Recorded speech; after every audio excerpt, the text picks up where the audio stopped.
people are saying, we believe Frank had something to do with this. I mean, what do you want me to say? Just say what happened. That's what I want you to say. Hey, Frank, let me tell you something here. I don't want to call you a liar, it's kind of a harsh word. Well, But you're just not telling the truth. Well, isn't that what the lie is? Not telling the truth? Unfortunately, I think Bob would agree with me that you came up with a pretty good story of what might have happened, but there's no expert that you're going to find out there that's going to believe what you're saying with the body the way that we found it. On Monday, February the 28th of the year 2000, Frank Bushauer would notify emergency services that he has found his 47-year-old wife underwater in the whirlpool of their South Barrington home. The police would speak with Frank on the scene, and they would also interview him at the station a few days after the incident. The police wanted to ask Frank about the suspicious marks found on his wife's body, evidence that could possibly indicate foul play. But at the time, the evidence would not be enough to have a cause of death determination for anything but undetermined. At least that's the way it would be for another 10 years. And then the case was reopened in the year 2010. And a second look at the evidence would prompt the investigators to speak with Frank Bushauer again. But the detectives from South Barrington would find that Frank had moved to the state of Wisconsin. Unfortunately for Frank, these detectives want answers and peace of mind for the victim's family. 3 years after reopening the investigation, they travel up north to have a discussion with their 64-year-old friend, Frank Bushauer. And they want to know, tell us more about that wife of yours.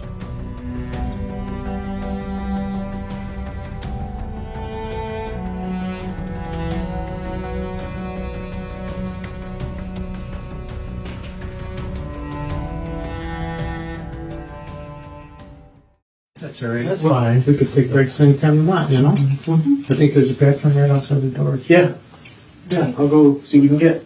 All right. Need some water? Just a little bit. Okay. All right, no problem. I'm gonna put my jacket on too. Throw this out here. Want me to hang on to your jacket or? No, I just You're want to good, open it just in up. case you get cold? Yeah. I'm going to put Steve's shirt on. Okay, I'll be right back, okay? It took so long. I just learned. We had to make your own coffee, Frank. You can make your own coffee. Yeah, nobody here. So, all right. You want to jump in the middle? Okay.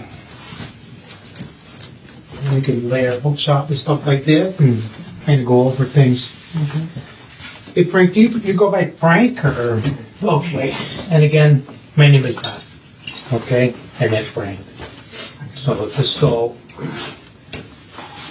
we got a bunch of different names, So, with a name like Robert, can go any way. Do they call you Frankie or anything like that, or? Well, my cousins do. So. Do they? Okay. Alrighty. As you can see, Bryant has been working on this thing for a while. He put these nice books together. We'll put everything in chronological order. Different people that he's interviewed and stuff like that are in the book, and we'll just kind of go over that. Back in 2000, when this thing first happened, you were interviewed by people from the state police. Right. And their interviews in the book also. Okay. So, and what they did back then, they read your Miranda rights, okay? And what we'll do now, we're going to read them to you again. Right. So just so everybody's covered and stuff like that. Okay, you want to kind of follow along here? No. The rights are read. You understand those? All right. All right, good. Okay. Does he need to sign anything? Yeah, here's the waiver of rights right here. All right, hey, we can take breaks at any time. This is informal. Okay, so if you need to use the washroom, or if we need to use the washroom, we want to get more coffee, water, whatever. If you get hungry, you let us know.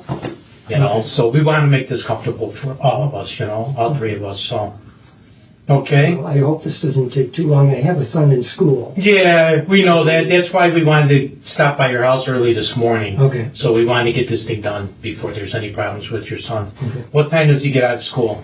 About, he'll get home around 3 o'clock. So, Does he get a ride home sometimes, or? well, that's the bus. He'll take the bus home. Oh, Okay. oh, that's nice. Yeah, Then you don't have to pick him up. He likes to ride in the morning, so I give him a ride in the Oh, morning. nice, huh? Yeah. What time does he usually get home? The bus drop him off? But drops him off about 3 o'clock. 3 o'clock. Okay. And he's how old? 14. 14. Okay.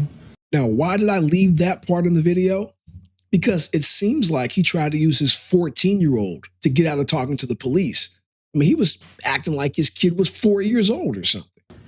So, okay.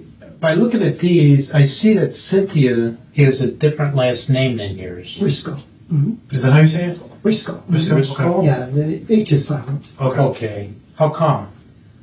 How She come? kept her. Oh, well, she had a business, and a lot of her clients knew her by her last name.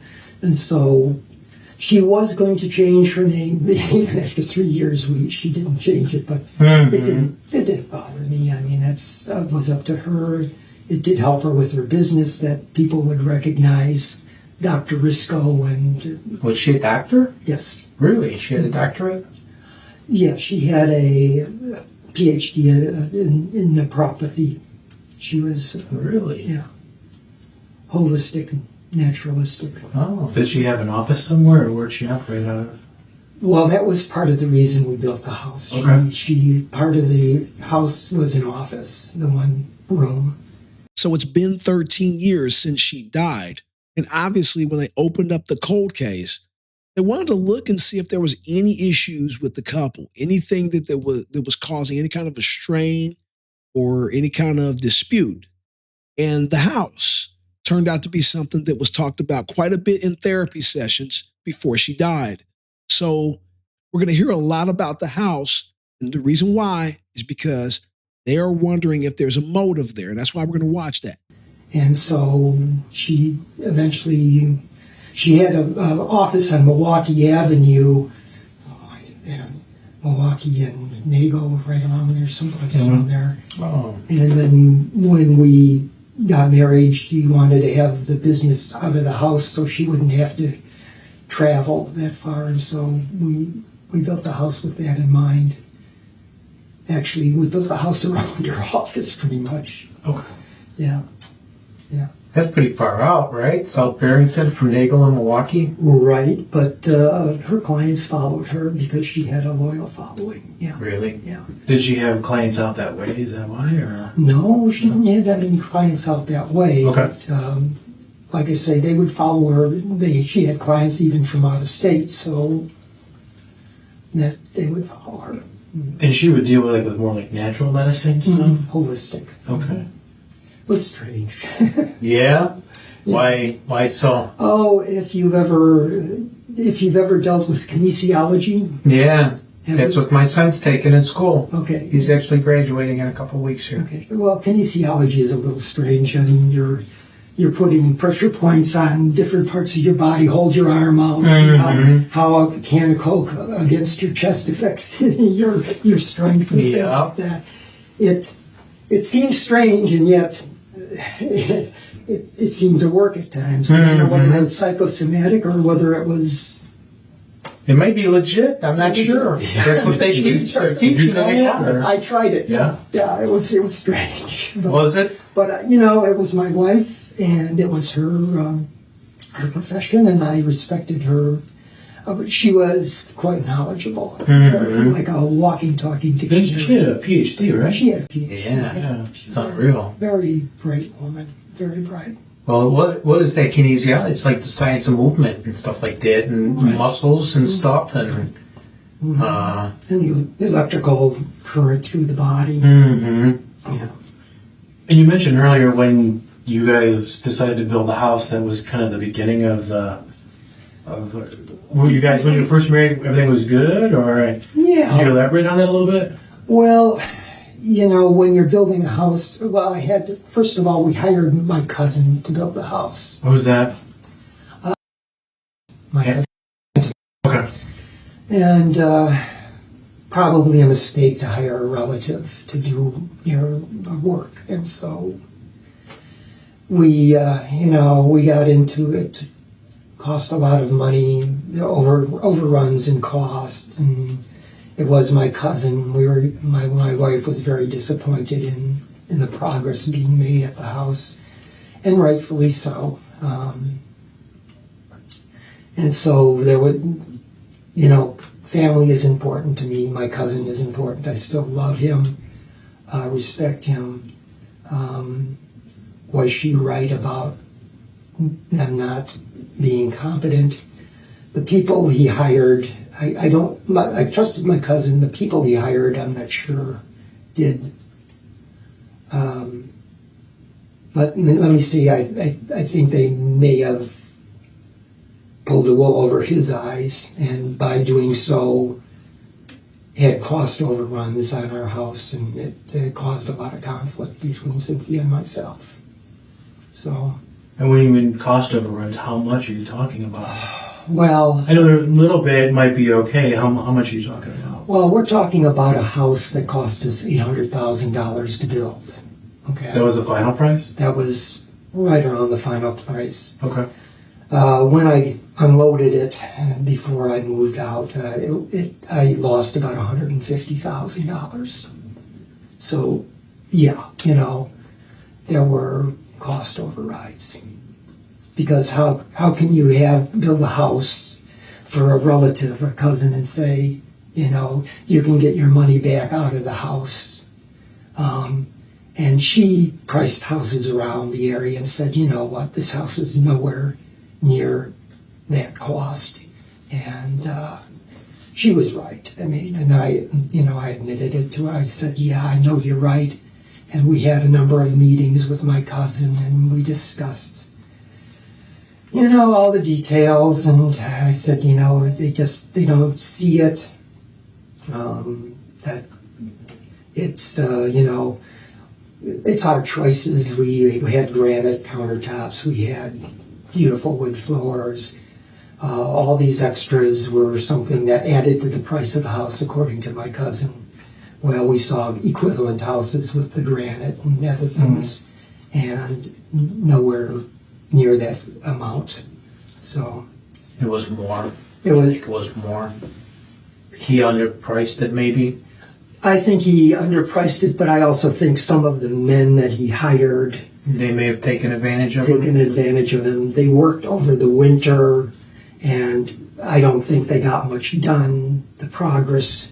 My wife caught them one time sleeping or making a little fire on the property, keeping themselves warm during the winter when they could have been working and getting something done, or go home and not charge anything, for their time. I think they charged us a lot of extra time that they did not achieve anything or accomplish anything. So Now, your cousin, was he the general contractor? he was a general contractor. So he didn't actually do any building himself?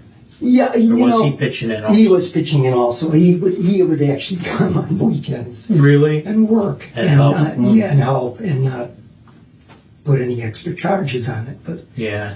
you can't compensate for the 3 people that are working full time when you're working just 1 day a week. So Exactly.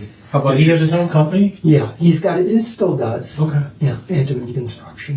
What did he primarily build? Like commercial, residential?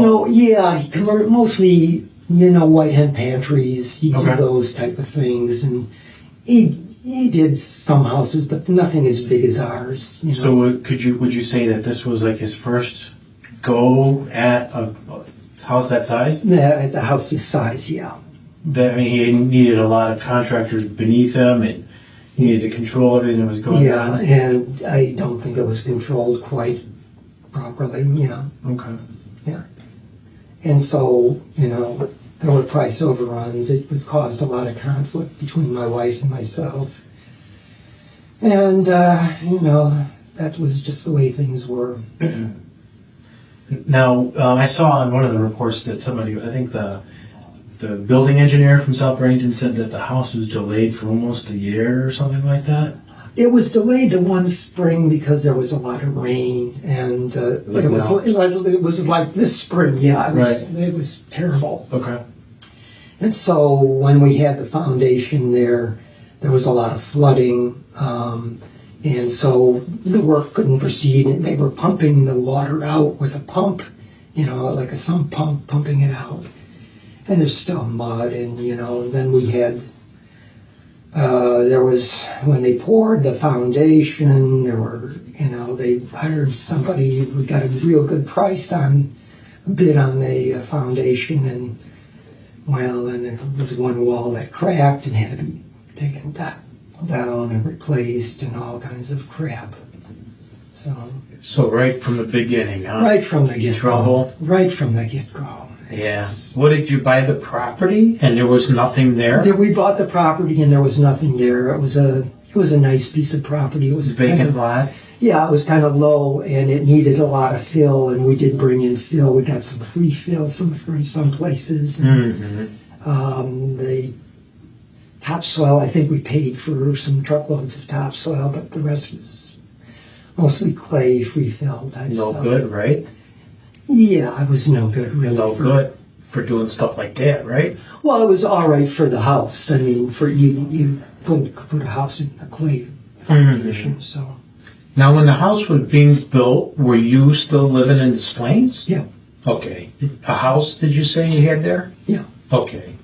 So, were you going back and forth, kind of keep an eye on the progress of the house? And Cynthia also? Yeah. Yeah. So Maybe more her than you, maybe. her more than me, yeah. Because you're working. I'm working. She's not really working besides doing the nutritional. Yeah, she would do a nutritional consulting, and she didn't have a full contingent of clients, Right. so she would work maybe 2-3 days a week. Plus, you're building this house to be built around her business. Right. So she's really interested in this house and getting it built and getting it done as quick as she can and Yeah. having it done right, because she's going to be bringing clients out that way, and Right. she wants to impress everybody. And, Right. so she wants to make sure that this house is pristine, Right. So the cousin starts building the house. The contractors, subcontractors that he's using, maybe not so great, huh? Yeah, some of the guys, the carpentry, even the electrical people, the plumbing, oh my God. Everything. Everything. Top to bottom, huh? Top to bottom. Sounds like the Money Pit, that movie. You remember that with Tom Hanks? When everything is just going wrong, falling apart. Yeah. It sounds like that's what you're describing. Yeah. I would go in and my wife caught me redoing some of the plumbing because Really? I was better than they were. You're kidding. Yeah, my father was in construction, so I knew what should have been there in some of the places. And Were you working on house also with your cousin? No, Like I on weekends or anything like that? no, Would you help him? not until after the house Was built. and then I would do the shelving in some of the closets, some of the things that they That's just all right. would finish up. Yeah. Did she like that or didn't like that, or Well, she thinks he should have taken care of it? She's thought that he should have taken care of it, and although she was pleased with the work that I did, That you did. But and she told me so. But the money that was paid to build this house, was that primarily from you or from her or from combination? combination. Did you have to take out a loan, or did you get any money from anybody? Yeah, we got a loan from my mother-in-law. Oh, So okay. we paid her back. I paid her back actually. Even after my wife had passed away, I had some debt yet, and I paid her. Yeah. Is she still around? Yes, Okay. Where's she live at? she lives in Norwich. Oh, okay. Beautiful. She's got to be getting up there, huh? She's 88. 88? Yeah. Yeah, she's And still we going. we see her every month. Do you take the grandson? She Yeah, wanted to remain once a in month. his life. Yeah. Really? Yeah. Still get along and everything with her? How much did she loan you guys? I think it was like 150,000 or something Okay. like that. So a good size loan. Good size loan. But you said you paid it back. Paid it back. Okay. Nice. That's nice of her. And he had to take out any money from the bank or anything like that at the time? Or? No, I had money in the credit union. I had my 401k. I think I had money, and she had. I don't know where all her money came from. It could have been from her father's estate. Inheritance, maybe? Inheritance, because her father passed away, her brother passed away. Mm-hmm. I think they had some life insurance on him, and that's where she got some of it? Yeah. It didn't go all to mom? It didn't go all to mom. Mm-hmm. So she got a portion of it. She got a portion. So a lot of that money going to the house too? Yeah, I think so. Really? Mm-hmm. Now it's really upsetting her, you know? Oh, sure. And what's your cousin's name again? So, did she get along at all? Yeah, we got along quite well initially. I mean, and even to the point where his son stood up at our wedding. So, yeah. So you guys were married, what, a year before you started building this house? We were married a year, and I think it was probably in the spring of 1996. So that would have to be when it started. Started being built. Mm-hmm. And how long do we think it took? Oh my, let's see. Well, it had to be about 2 years it took. I mean, it was longer than it should have. Mm-hmm. Yeah. So, and then there's cost overruns, and now she's getting hacked off about that. It's not completely built. Now here you are making repairs on something that, a brand new house, you know. And you mentioned electrical problems and... Yeah, electrical. I saw something in a report about like a missing doorbell and... Yeah. Probably just some of those things that would be just annoying. You would think that they would put the wiring in for the doorbell to the inside of the kitchen so that we could have the, you know, instead we ended up with, you know, you can get a doorbell that's wireless, and that's what we had to end up doing. But geez, at a $800,000 house or whatever, yeah. You're putting in, you personally are putting in your own doorbell? Yeah. No good, right? No good. Yeah. As we head to our first commercial break, this is a prime example of what happens when you mix family with business. It's not always a great idea. We'll be right back.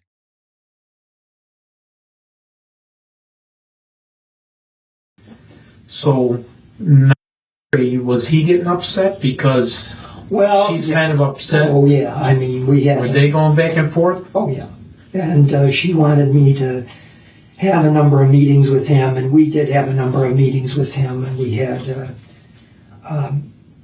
a mediator at one of these meetings from Willow Creek. Do you know his name at all? Oh, I forget the name, because we did have somebody from Willow Creek. Philip? Oh, gosh. Maximoto? Oh, no. Phil was a lawyer. He was not involved in the mediation. Okay. We had somebody from Willow Creek. Actually, I probably have some tapes of his. He did this Peacemakers thing from Willow Creek. Did you guys go to church there? Yeah. He put out a video or something, right? He did. Yeah, I think Great I remember reading that. Yeah. Yeah. Great guy. Mm-hmm. Is that where you guys went to church when you were there? Yeah. Okay. Yeah, so we were going to have him as a mediator. And did we go through that meeting? I think we did. And we were also going to Dr. Watson as his marriage counselor, because this was causing a lot of problems, you know. Man, it got that bad. Yeah. You know, the problem with that is, you know, your cousin, you're kind of getting stuck in the middle. Yep. She's yelling at you. You're trying to keep peace with him because you love him. It's your family. And things are getting kind of crazy, huh? Pretty crazy. Mm-hmm. So it got to the point to where you guys you needed some counseling. Right. Either through Willow Creek, and then you had this guy in Hoffman Estates. Yeah, and this helping you guys. Yeah, I think he was recommended from Willow Creek. Dr. Watson was. Yeah. And you know, at first I didn't want to go, but after going to him, and I think it was the right choice for both of us. Yeah. They had you guys writing letters to each other or something like that? Yeah. What was the deal on that? Well, with Cynthia, everything I said, I felt like I needed a lawyer when I talked to my own wife. Because, well, you would say this, and then she'd keep track. And I said, you know what? Let's just write down, what we said and why we said it. And Dr. Watson was certainly in favor of me doing that. And so actually the week that she died, we were scheduled to go in and talk to Dr. Watson that week. And I had my thing written out and was ready to respond to her questioning, and she had given me a list of questions and comments, and I responded in writing to them so that I could think about it rather than trying to respond out of emotion. Right. At the moment, I could think about what her questions were, respond to them in a calm and thoughtful manner rather than responding as a defense mechanism. So these letters were written, I think Brian's got a copy of these letters. We'll take a look at those. But they were written prior to the counseling? Prior to the counseling. Okay, not in the counseling session No, or something like that. No. Okay, you write a letter, Yeah, she wrote me. Was that her suggestion? To write these letters, or questions, or whatever I it think it was? was Dr. Watson, actually. I mean, I said, I need a lawyer to respond to you.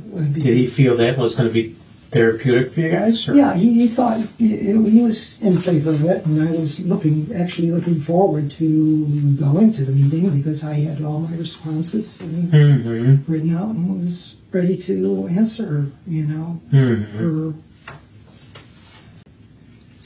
So, reading these letters, she's referring to you as a second person, right? Yeah. And then you're responding back to her with your letter.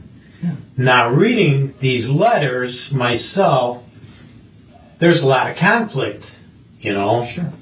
in these letters. Absolutely. I mean, some of them, these letters are pretty heated, between the two of you guys. So, what's the deal with that? What's all the conflict about? Well, obviously about she wanted me to pursue actually a lawsuit initially against my cousin. Okay. Obviously, I did not want to do that. I don't want to go to court, taking my cousin to court, and she eventually came up with a much better way, and that was through mediation, and we were trying to. Actually, through mediation, and we actually were going to try to get my cousin into mediation. So we met with my cousin the one time, and just Cynthia, myself, and my cousin, and we went over some of our differences, and came out of that much worse than when we went in. Because who was that with? You mediated that with who? We did not have a mediator. Oh, you never did. We didn't have a mediator, and that's why after that meeting we actually needed a mediator, and she saw the need for it because she, like my cousin told me, you go to talk with your friends and your relatives. You don't lecture at them. And Cynthia initially said it was more of a lecture, lecturing my cousin on what his morality was and what his position was. So it was more of a lecture to him than a conversation back and forth. And that's part of the reason why I needed to respond to her with writing, because it would have been more of a one-way street. Well, how'd that make you feel when you were in that meeting And by meeting, it's not a formal meeting. You guys are just sitting around a kitchen table. How would? Yeah, we were at. I think we were at my cousin's house, or I don't recall exactly where we met. Mm-hmm. But it was more of a lecture, and Was she upset with them? oh yeah, Yelling at oh them? yeah, very much And so. then what were you doing at that time? Just kind of sitting there, I was kind of sitting there, just trying to keep the sitting peace? there, trying. Well, my Let her vent, or let her vent. My cousin let her vent, and just went away and said they just agreed to he agreed to disagree. I don't recall all the details of that meeting, but it was not good.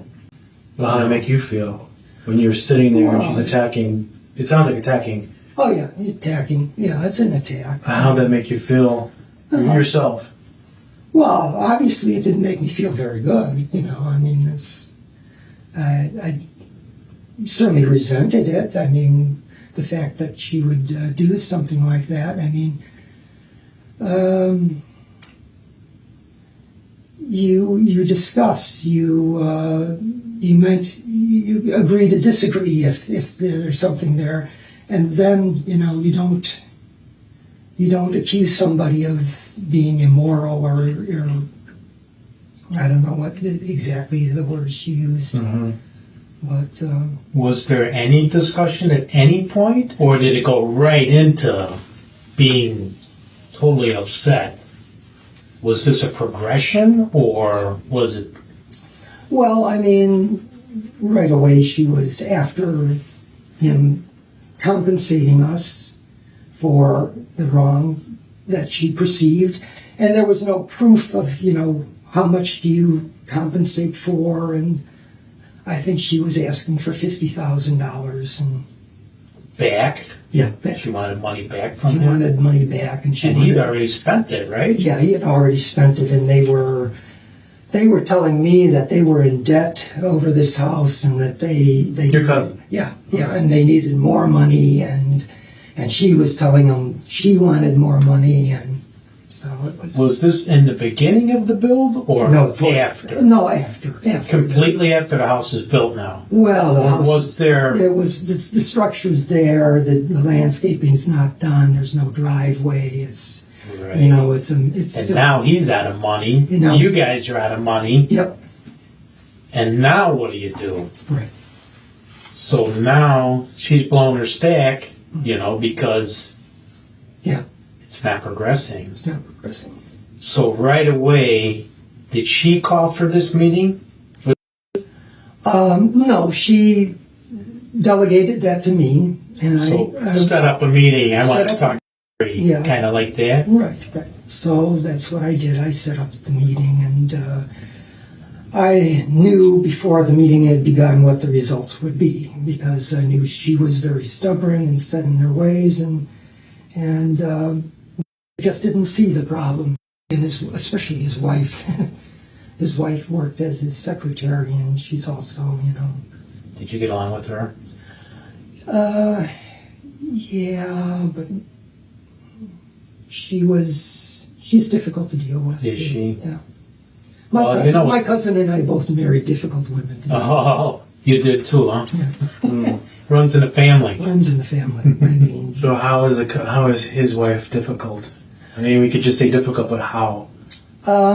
well, if you were in a conversation with her, you would not get in a word, because she does all the talking, and she does most of the decision making, and just like my wife, and You and out of the same mold, we're huh? easygoing, okay, we try to please our wives and try to take care of them the way that they want to be taken care of. Mhm.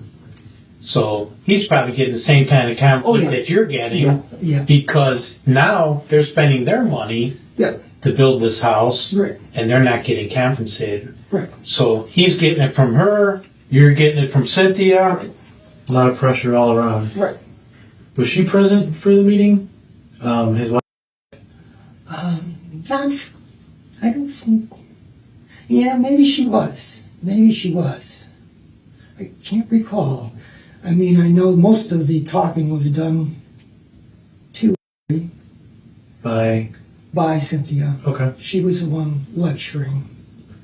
Well, initially everybody got along. Yeah.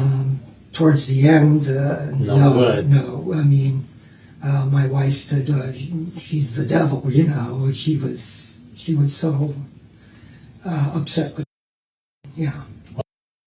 She wants her money too. She wants her money too, and told me some lie at one time and about how badly they were hurting and they were going to need to close their business down if we didn't get them some money. And I did a stupid thing and I wrote her out a check without my wife's knowing. Uh-oh. What happened with that? That was another blow up. You know, my wife was not pleased with me. How much was that? It was around $30,000 or something. Did you have the money? I had the money at the time, and I didn't want to see my cousin go out of business. This is the story I got from his wife, and you know. When did you do that? Do you know, like, about what time? I mean, Like before she died? Oh, yeah. Well, a year before? Weeks before? oh, I'd say a few months before. Yeah, Okay. 3-4 months maybe before. Okay. Yeah. Okay. Now with the house, did you guys pay in full, or were you holding money back? We held. How was that going? According to them, we held some money back, and there was money that they claimed we owed them, which we never paid, and still have not paid to this day. I mean, obviously, he wanted more money even than the $800,000 it cost us, and I think it was something like $40,000 that we never paid them. So she finds out about this check, huh? Yeah. To blow her stay. How did she find out? Well, eventually, you know, she saw it out of the account. I mean, because we had joint accounts at that time. Mm-hmm. So she sees that there's a check written for $40,000. Whatever it was, yeah. 34. How long before Cynthia's death did that happen? How long before? 3-4 months, I guess. 3 or 4 months. When she discovered it, or She discovered it shortly after I wrote it. I mean, it wasn't that, you know. Sure.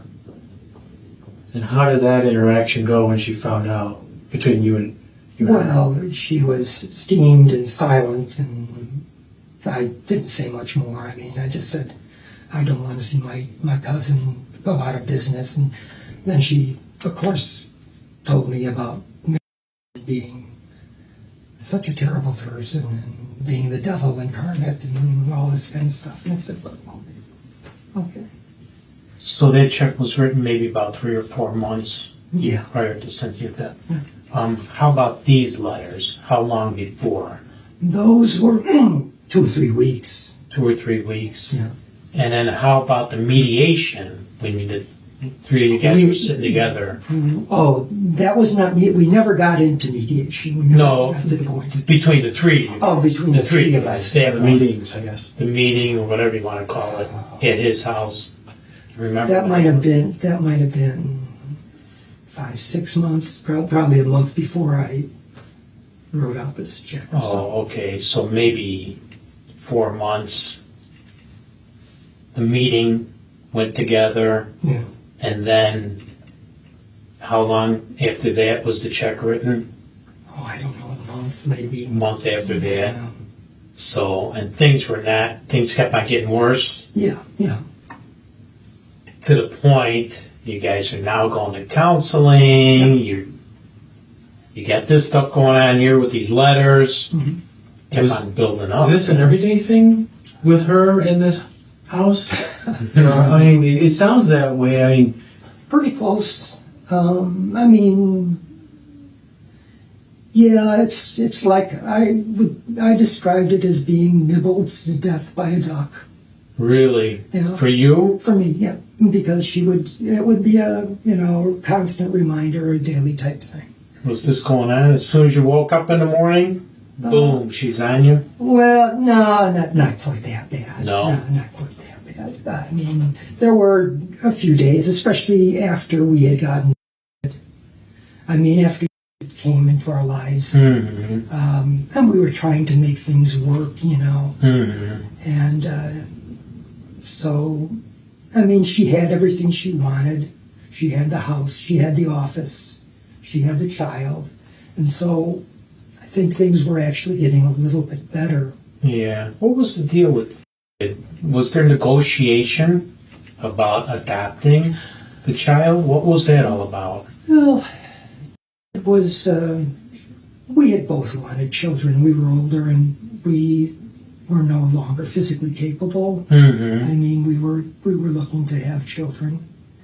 And she said, well, you know, if you love me and want to be with me, you know, you could, you know, you were willing to, you were willing to have sex with me, you know, to have a child. Why not have a child from Russia? And I said, well, you know, I certainly was not objectionable to it because I do like children. I have worked with children, and I thought it would help us. And not only help us, but we thought we could help a child in this world. And Did you think it would help your marriage because yeah. this is going on? Yeah, it's because it was, you know, wasn't getting what she wanted there, and maybe I could give her something that she didn't want that was Kind of take her mind off of things, Yeah. maybe kind of deflect her.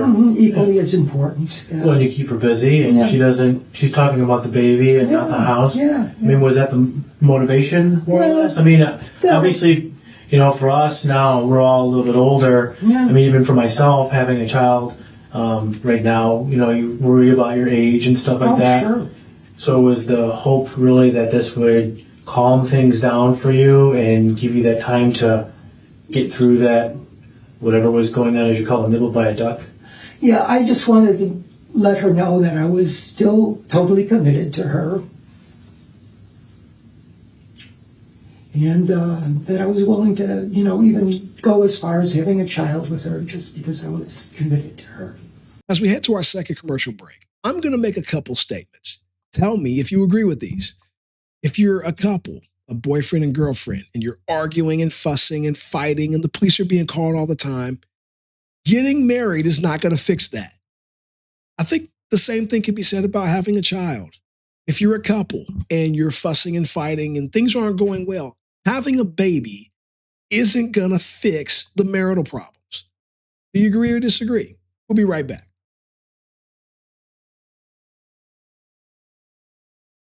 No, did you draw up a contract or some agreement that if you adopted, who's from Russia, correct? Right.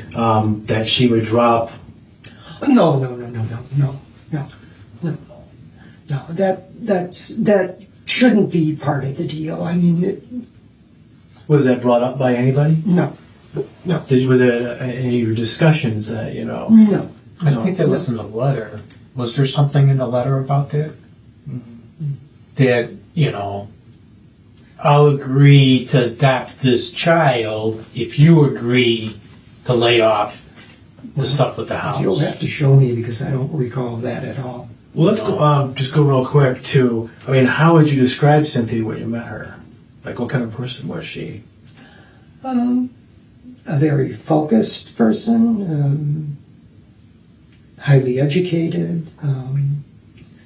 The fact that she attended Willow Creek and was a Christian attracted me to her. I mean, I would say she was fun to be with.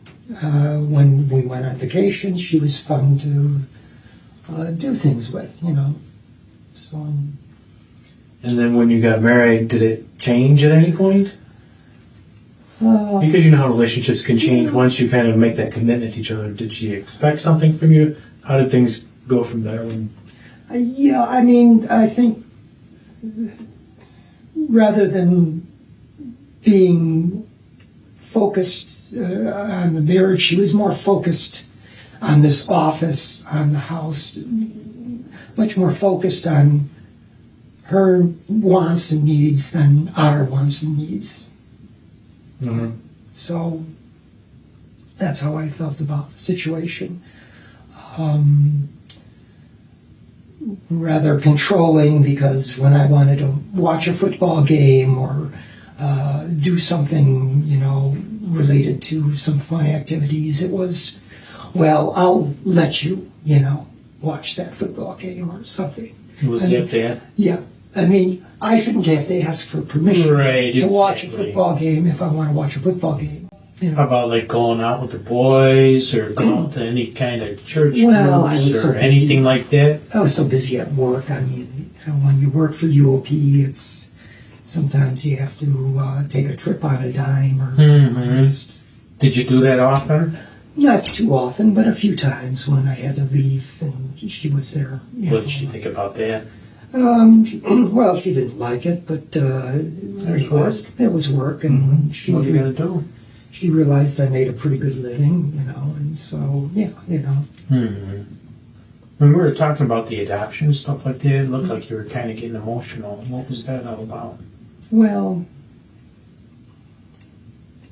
Is that something that you wanted to do, or did she kind of push you that way? You're a little bit older, no. Yeah, I was- Even at that time. I Now, did. how old are you at that time? At that time, I was 50 years old, and so 50, and how old is she now? she was 46 then at that time. Well, she thinks she's past her prime, you know what I mean? And you, well, yeah. you're 50 years old. Right. You're going to have a little baby in the house now? It's a lot. That's unbelievable. Can't believe you even did that, Yeah, and well, we had talked to the people from European Adoption Agency, EAC, whatever, and there were other parents that were that age. I did talk about it. I mean, I said, well, am I going to be able to play baseball with this kid when he's 10, 12 years old? And how are we going to, physically take care of him? She, and I don't know whether that one came up, but she had arthritis at one time, and at one time was in a wheelchair. I mean, she had it so bad. She had somehow overcome that, and through diet and through care of herself. Well, maybe this nutrition. She was doing quite well. You wouldn't hardly notice that she had this arthritis, which had crippled her for a while. And I was wondering, well, okay, now when you're older too, taking care of this child, it's it was a big commitment. But she wanted to proceed. And How about you? Did you want to proceed? I mean, I was willing. looking at it now, everything's fine because I was willing to proceed. I did not want to proceed, but I was willing to proceed. Why? What's the difference now? You wanted to proceed, but you weren't really willing at the time. And did she No, kind I of was push willing. this on you? Yeah, a little bit. Yeah. I can imagine. Yeah. Controlling, right? Very controlling person. Yes. Did she say, hey, if we don't have this baby or we don't adopt this baby, I don't want to have nothing to do with you or anything like that ever? No. Nothing like that? No. So you were willing to proceed, maybe to distract her, keep her occupied. That would keep her occupied and maybe less self-centered and more other-centered when she saw maybe someone or something that she could love at least more than me. Did you like that? Yeah. You were willing to do that? Yeah. I mean, she could. I mean, it should be three ways, love you equally. Well, at that time, I mean, it was. You adopted a baby. Yeah. I'm sure you loved the baby as much as you loved her. Do you feel that she didn't love you as much? Yeah, I think she loved money more than she loved me. Really? Okay. She loved your money. Yeah. Are you sorry you married her? Yes. Even to this day? To this day. You wish you would have never married her? Yes. Why? Well, obviously she loved money more than me, and I want to be in the focus of any marriage that I would go to. Of course. Yeah, Hard to take, right? hard to take. And she's nagging you every day? Well, not every day, but Yeah. often A enough. lot. But I mean, it's, Often enough. some of these letters, Frank, I mean, I'm just seeing the way that you're writing, and I could feel your frustration and your anger about what's going on. I mean, talking about, what makes you think you're my nigger, I mean, things like that. I mean, it's mentioned quite a bit that, controlling Yep, and very stuff like controlling. that. Let me go here.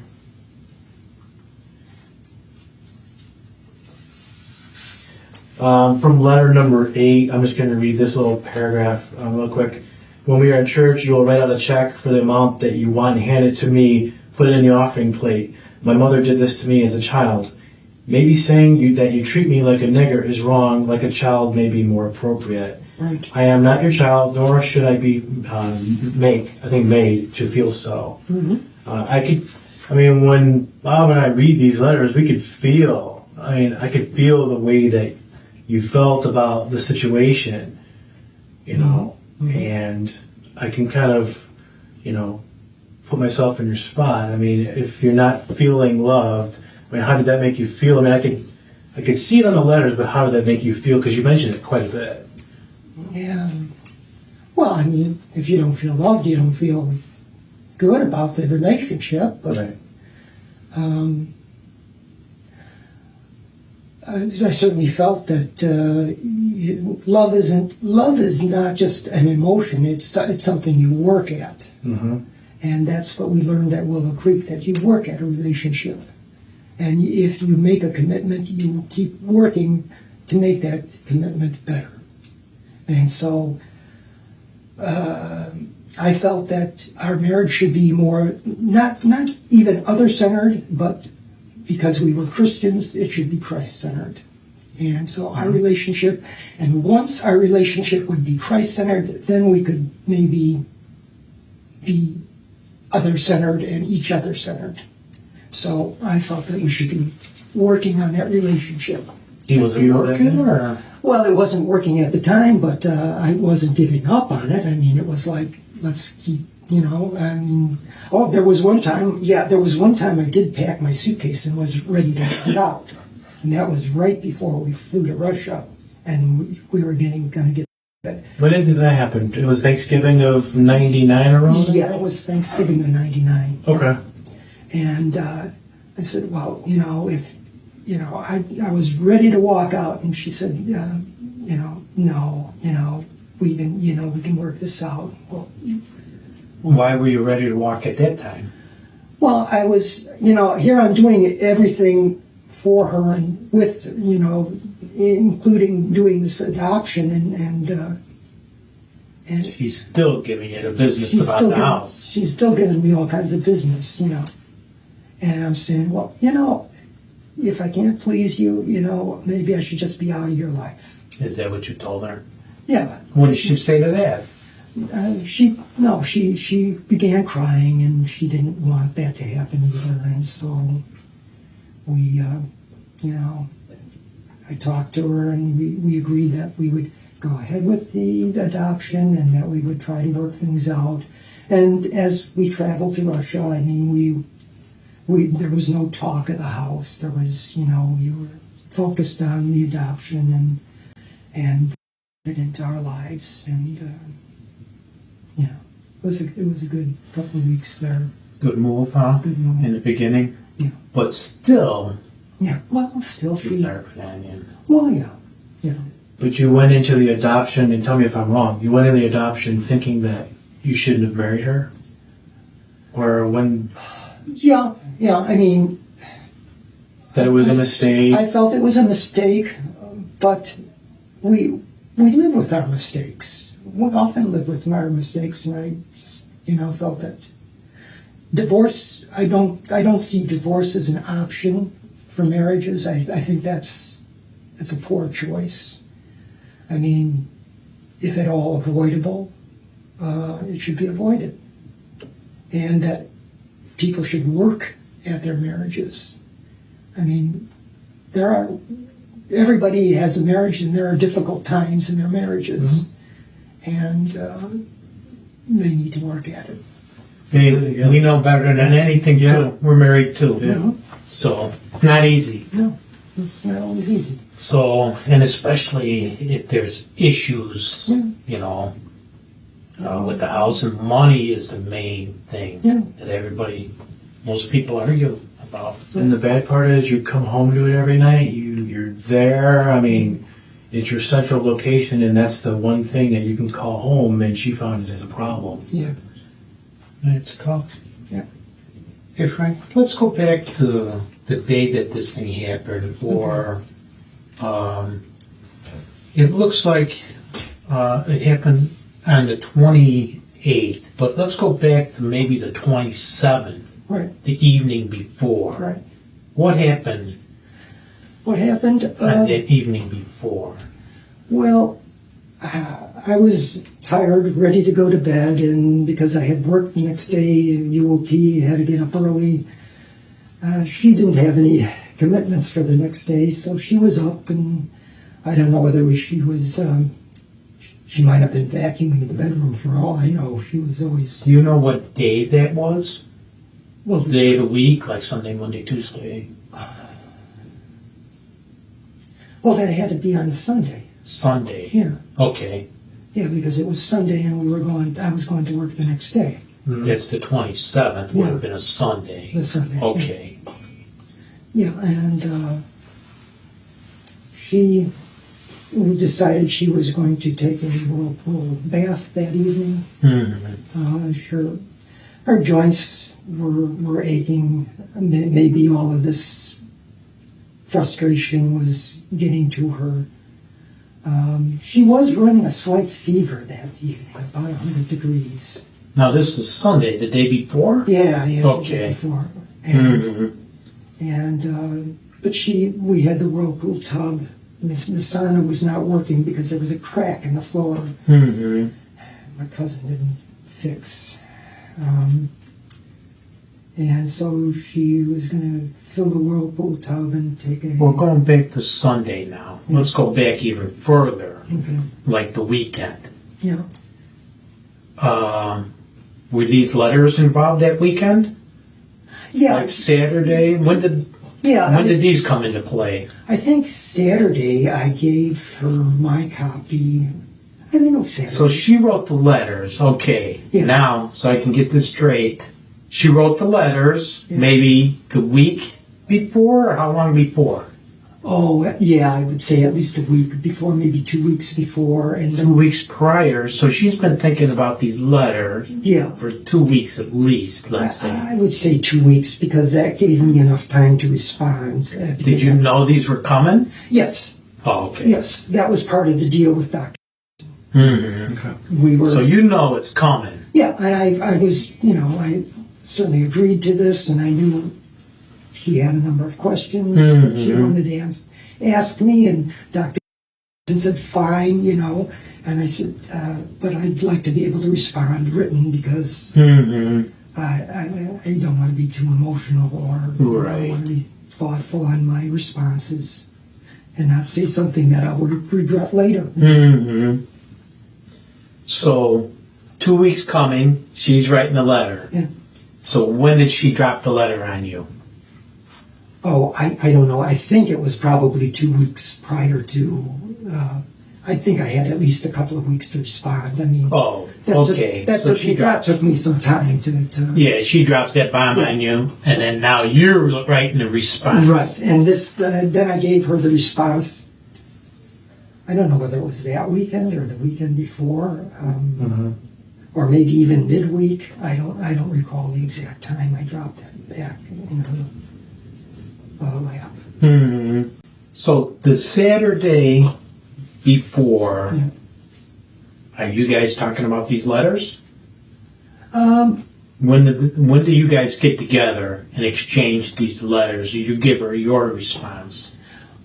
Yeah, we did. I think we discussed them maybe the Saturday before, or maybe even that Sunday morning.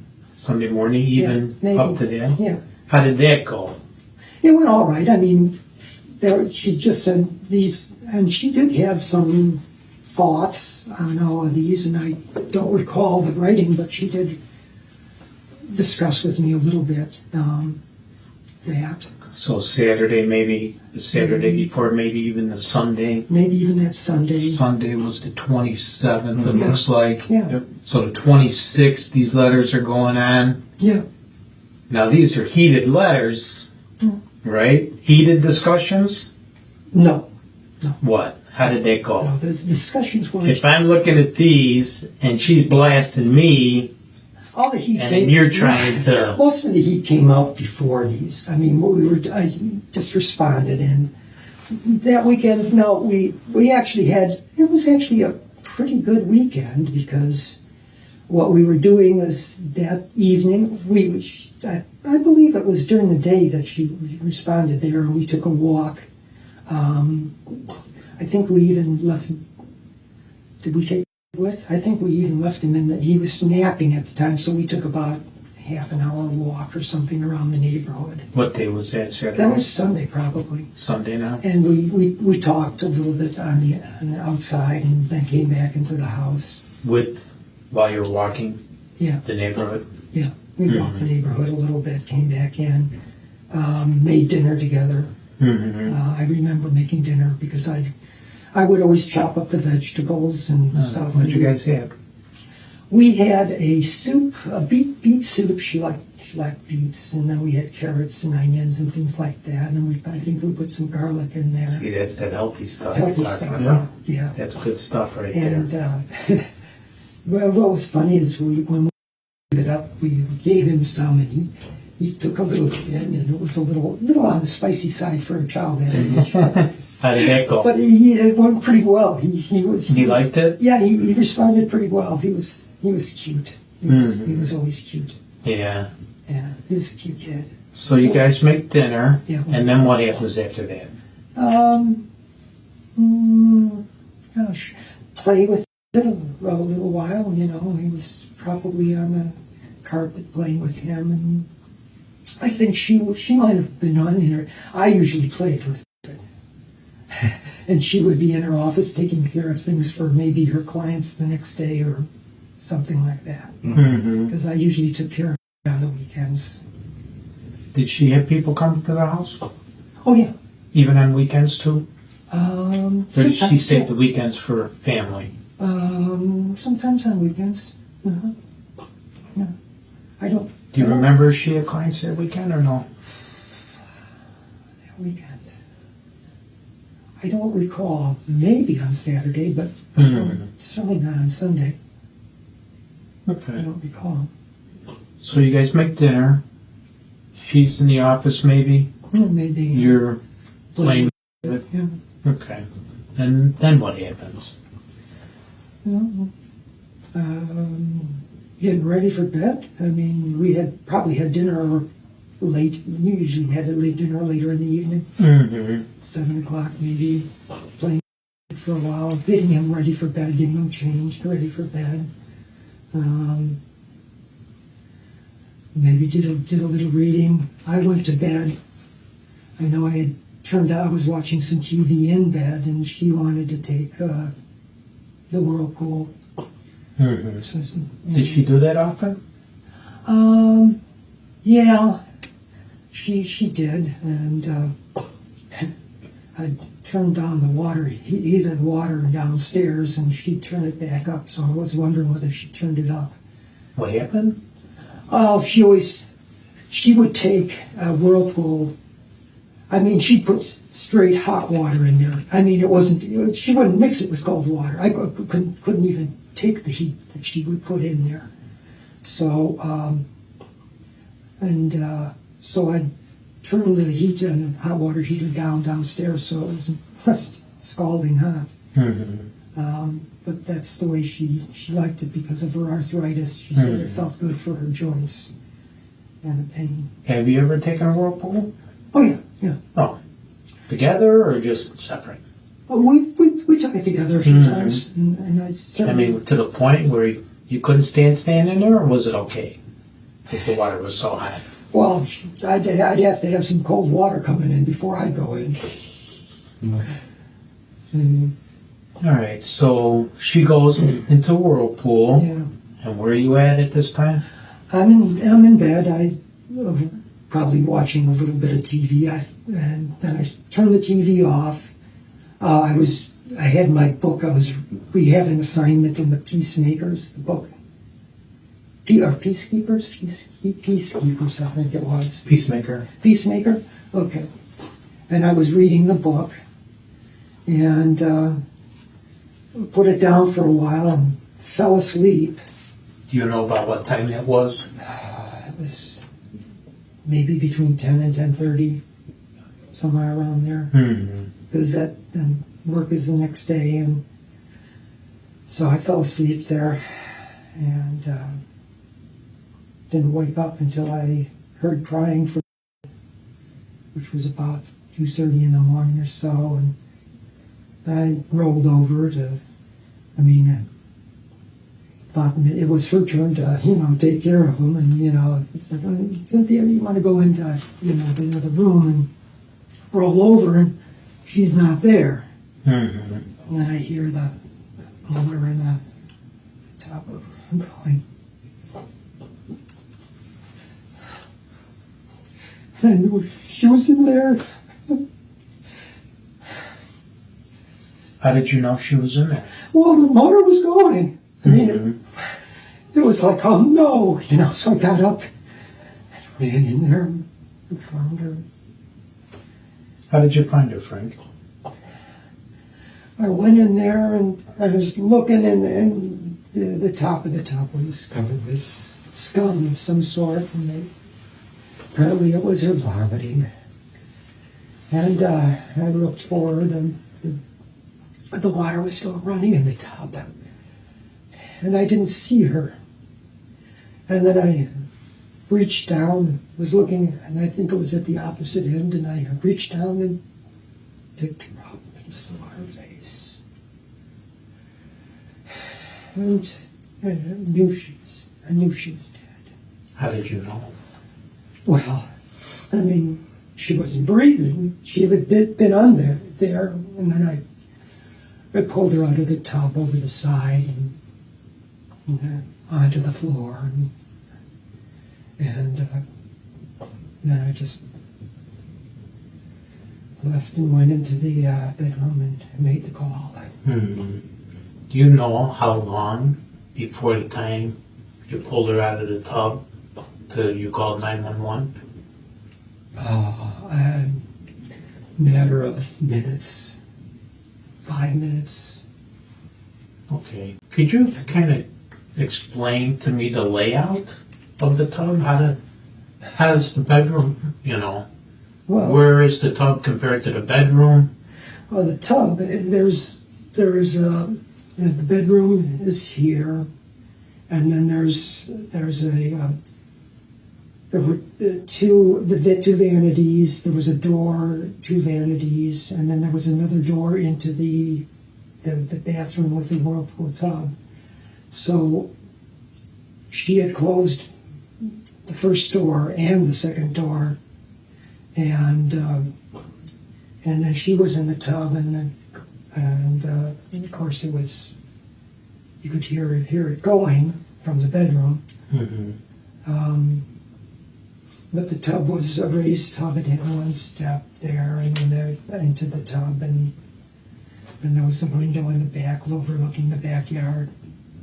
And then to the side, there was another entrance to the bathroom. There was actually a walk-in closet that was really, really long. It must have been it's probably 30 feet long, this stupid closet. There was a walk-in closet, and that door was closed, and the door into the bathroom, I don't know, was it open or closed? I don't recall.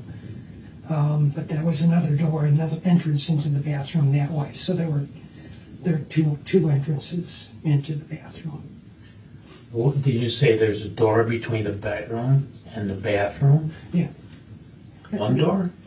There's one door. A regular door? There's a regular door between the bedroom and the two vanities on the one side. Mm-hmm. And then if somebody wanted privacy to be in the bathroom, one of us wanted privacy. Mm-hmm. There was another door that led into the bathroom. Would that be normal for her to close both of those doors when taking a bath? As we head to our next commercial break, it appears they're done talking about the background story. They're getting into the night, what happened in this situation, and I don't think we're heading back from here. It's time to hold Frank accountable. We're going to hold Frank accountable. We'll be right back.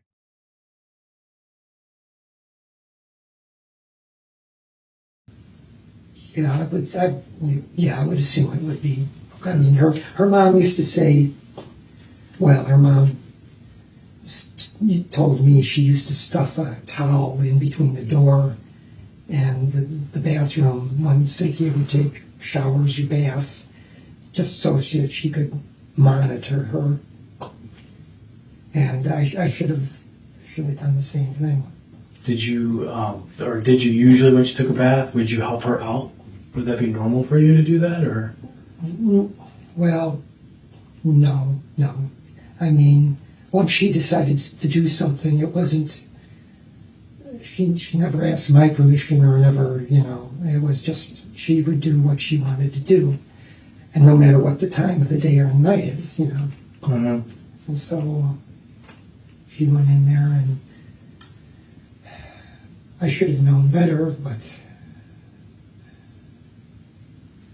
I missed that night. So you hear the tub running. Yeah. You open the door. The first door, yeah. First door, you look in. Yeah. Then I had to open the second door to go into the bathroom. And I saw nothing but the scum layer on the top of with the water at the time when I walked in. And Was the tub filled to the top the tub was filled almost to the top, yeah, when you first looked in? when I first looked in. And then you look in the tub? And I looked in the tub. I don't know whether I looked in the tub and didn't see her there. I might have looked in the tub and shut off the water and opened the drain, because I was told later on that the tub level was down and that there was 6 inches of water according to some radio report. Well, that wasn't so. Radio report, what do you mean by that? Well, the next day somebody told me, we heard about it over the radio. Cynthia died and she drowned in 6 inches of water. And I said, no way. Somebody heard that, or Somebody you heard that? Somebody told me. They said they heard it. And I said, no way, because the tub was full, and I know for sure it was full. So when you went in there, were the lights on in the bathroom? Well, yeah. Lights are still on? Lights were on as far as I recall. So you notice she's not in bed. She's not. You hear the tub running. Yeah. Doors closed. Yeah. Open the door. Yeah. You go into the tub area, bathroom, and tub's still running. Right. Lights are on. Right. You look in the tub. You see her? I didn't see her initially when I went in, no. No. Okay. And then you go to the tub. What happened then? Well, it's a good question. I'm not quite sure of the details, whether I shut I reached in. I think I reached in and didn't feel anything initially, and probably shut the tub off. Shut the tub off? Yeah. When you shut the tub off, then what happened? Well, then I kept looking around, and I found Cynthia at the other end of the tub, not towards where the faucet was. There's a big tub, and she was over at the How other big end. do you think it is? Oh, I'd say it's about half this room over here, the corner half here. Mm-hmm. Big whirlpool tub. I mean, to the point if she's under the water, can you see her or not see her? If it was just water, you could see her. but there was a scum on top of the water that she apparently had vomited. Mm-hmm. And so I did not see her. So then you reach into the tub, I reached into the tub. feel her. You You felt that she was in the tub? Yeah. Okay. Was she face up, face down? Do you remember? She was definitely face up, and they told me that wasn't possible the last time I interviewed people, and I'm saying, no way, she was face up. Face up in the tub. She was face up. I saw her, I pulled her out, and she was face up. Now the drain, where's the drain in? The drain Is was, it on the end of the tub? Middle of the tub? I believe it was right near where the water was coming in. There was where the drain was. Okay. So there's a spigot there Yeah, spigot where the there. water comes in. Yeah. Directly under the spigot, drain. Yeah. So not like the drain's at one end of the tub, like a regular tub, the drain's at one end and then your head is at the other end. Yeah. So, I'm pretty sure it was at the same end. do you remember, okay, let's say this is the tub here. You walk into the bathroom. Do you remember if her head was to the left or to the right as you're looking at the tub? Well, if I'm looking at the tub, the spigot's over here, and To the she was right? over Okay. to the left. So Okay. So her head is on the left-hand side. Yeah. Is that by the drain or away from the drain? well, I think it's away from the drain because I think the spigot was over by the drain was over by the spigot, I believe. So the spigot's in the middle of the tub. I don't recall, but I think it was at the right hand side of the tub. Okay, all right. I, So you walk up to the tub. You don't see her. I don't see You her. feel around. Yeah. You I feel was her. feeling around over at the right hand side of the tub and didn't find her. So I like I say, I probably I don't remember shutting off the water, but I probably did. The jets, right? The- But not the water coming out of the spigot. Was the water coming out? Water was coming out of the spigot, yeah. Oh. Yeah. What do you do? Leave the water running while you're sitting in the tub? I wouldn't have, no, but it was running at the time I went in there. It was running. Oh. The water was. The water was, yep. Now let's see, you go to bed at 9:30, 10:30. Now it's 2:30 in the morning. You think the water was running that whole time? I think it 9:30, was. 10:30, 11:30, 12:31. That's 5 hours. I think it was running. 4 or 5 hours. Would So- you think with construction and plumbing, it would have flooded or something? Would have had some issues? No? Overflow drains. Was it working? Yeah. Overflow drain was working, so it Okay. was probably in the overflow. Okay. Is that normal for her to do that? Leave the water running? No, I would think she would have turned. Well, if she didn't have enough hot water, she would have let it run. But if she let that run like that, your hot water tank would have diminished like quickly. Yes. That water would have been cold running out of that faucet if it's running that long. Yep. Did you notice if the water was cold, warm, hot? I thought it was. I don't recall, but I don't recall it being cold. There is a heating element on the tub as well, though. Oh, So I don't when know it's nothing about circulating, you got the heating element going as well. that keeps it warm? So I don't Okay, know. I don't know nothing about those tubs. So. Yeah. No, I didn't. Okay, so you reach in, Yep. you feel her. What happens then? Well, then I pulled her out of the tub. How did you pull her out? I went around the top of her waist, right under her arms, pulled her over to the side of the tub, and onto the floor. Face up, you're saying? Face up toward me. So now you got her, your arms underneath her, supporting her. And then when you pulled her up, was she face up? Yeah, she was face up. Okay. So you pick her up as she is. What happened? Put her. Were you standing in the tub No, or out of the I was tub? standing out of the tub. I had pulled her over to the side of the tub. There's some area I pulled her up onto the side of the tub and then placed her on the towels, some towels On the floor? on the floor. Do you remember if she was face up or face down on the floor? Oh, I don't remember. I mean, maybe think about it, you know? Don't recall. Don't recall if you placed her down or face up. Probably face up. I mean, I wouldn't wait, but I put her face on the floor. I mean, into the floor. I mean, I probably put her either on her side or on her back. Did you try doing any rescue efforts? No. CPR? Mouth to mouth? No. Why? Because I knew she was dead. How? I mean, When you leave the bedroom and you know this has been going since when she went in at 10 or 10, whatever it was, to 3:30 in the morning, and you hear this thing running. I mean,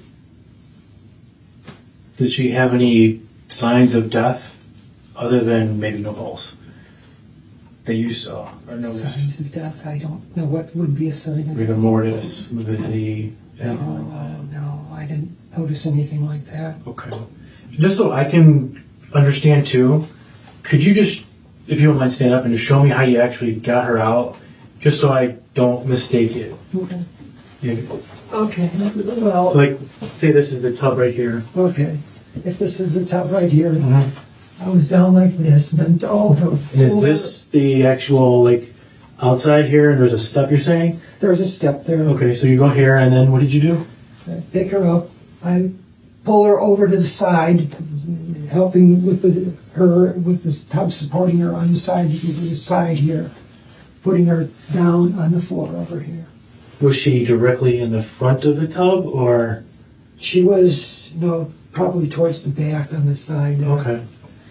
And then when you were pulling her out, did you knock anything down? Because from looking at the pictures, there was a lot of stuff around the side, some glass jars, and looked like a coffee type deal. She had a dispenser there. Right. Yeah. Was it, I mean, if you're going in that way, just looking at the picture, I'm just wondering, did you knock anything over No. in a rush to, you just discovered her? No. And there nothing? Nothing. Okay. So did you pick her just up? I picked her up pretty much. I mean, she has the buoyancy of the water of a full tub. Okay. Mm-hmm. She's under 100 pounds, so picking her up, not a real big deal. Right. So I picked her up and put her on the side. Did you kind of have to drag her? A little bit, not much. Did she get injured at all when you pulled her out? Not that I'm aware of. Nothing. No. Did you see any bleeding anywhere? No, I did not. A little bit from the mouth when I first got her out. Okay. And so there was a little bit from her mouth that went onto the towel. Did you get wet when you pulled her out? Not much, no. What were you wearing at the time? Probably a t-shirt and PJs, Mm-hmm. Whether they were blue or green, I'm not quite certain. I was cross-examined on that and told I was lying because I think I said either green or blue, and it was We're not worried about colors. Yeah. Yeah. crap. it I doesn't make any said I don't know. Did you change prior to the police getting there? No. No. So whatever you had on Whatever when I the police had got on there was is on. what you were wearing that day Right. when you went to bed. Right. Okay. You didn't get wet by pulling her out of the tub. If I did, it was very minimal. Okay. How about her? She had to be wet when you pulled her out of the tub. Oh yeah. Was the floor wet? Not that I'm aware of. No. And it wasn't overflowing, No, it wasn't like overflowing. there was water spilled on the floor or anything No. like that from the tub. No. The water being on. No. Okay, and then you pulled her out, put her on the floor. You say there's towels on the floor? Yeah, there were towels probably next to the tub. I probably just pulled one down from the rack or whatever, put her on some towels. Okay. Looking at the picture, it looked like she was covered. There was a sweater or something on her, something red. Then somebody else put it on because I didn't put it on. You don't remember No. putting a towel over her or anything like that? No. Do you remember when the police got there? How you said you called 911? Yeah. Okay. And then the police got there quickly, or it took a long time, or? They got there pretty quickly. Yeah.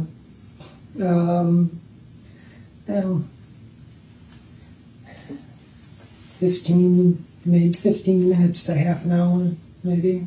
They got there 15 minutes later? Yeah. After you called? Yeah. 15 minutes, maybe. The police got there about that time, and then there were other people who came quite a bit later. Oh, okay. But the first officer? The first officer that got there, maybe 15 minutes or so. 15 minutes after you called? Yeah. Okay. Do you remember what that officer looked like? No. It was me. Oh, really? Yeah. Oh, okay. I met you at the door. Okay. I might not have as much hair, Okay. but I'm the first officer that got there. Okay. And I got there within a minute. I remember that. Okay. And I didn't know what it was, and you greeted me at the door and said your wife drowned. So, You have some pictures I can show? Brian's got some pictures of the tub area and stuff like that. Maybe we could maybe take a look at those, and maybe it'd be easier to describe exactly what happened. I have a couple of thoughts. So I'm just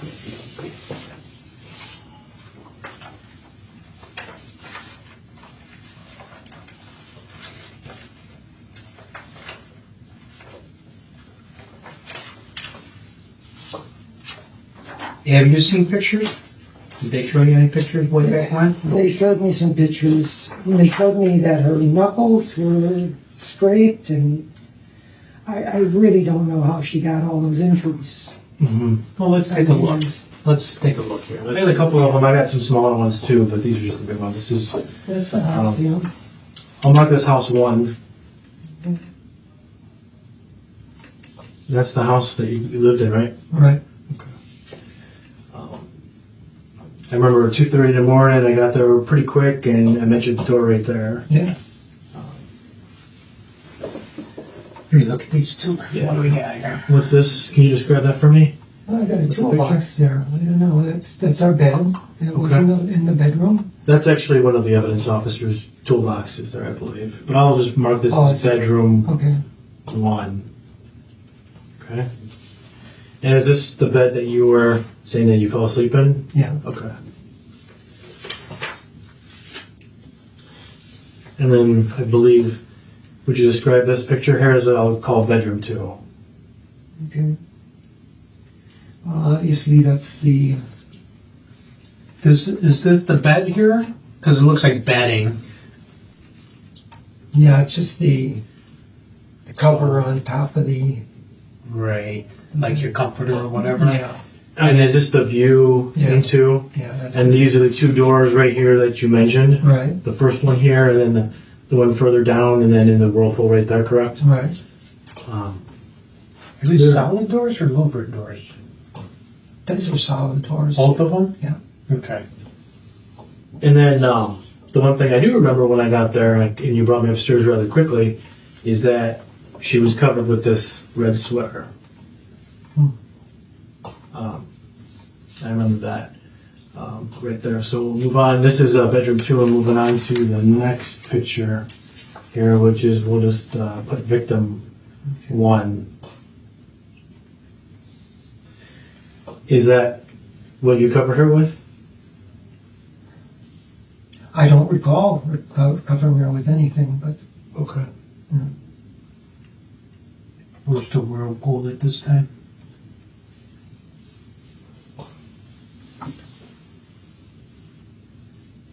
see the whirlpool. Well, it's all white right here. You can see the ceramic tile. Okay. Here's like the first step that you were mentioning to me, Yeah. and then here's the wall, and then the whirlpool is up here. Okay. Okay. Okay.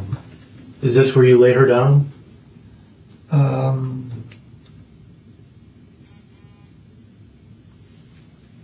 Yeah, I would guess so. Okay. Now, when you laid her down, were her legs in this position? They're in a fixed position here, what we call rigor mortis. I do not recall them being in that position. I do not recall details like that, no. Okay. This is Cynthia, right? That sure looks like her. Okay.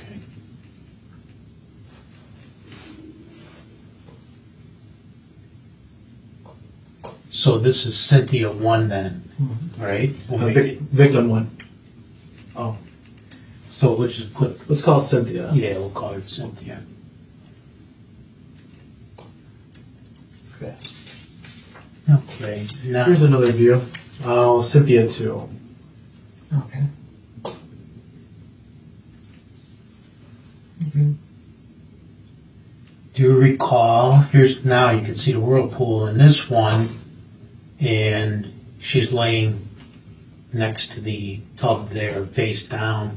Okay. Do you remember putting her in that position? I don't remember putting her in that position. I mean, all I remember is bringing her out of the tub here and onto the floor. Where were you standing at, Frank?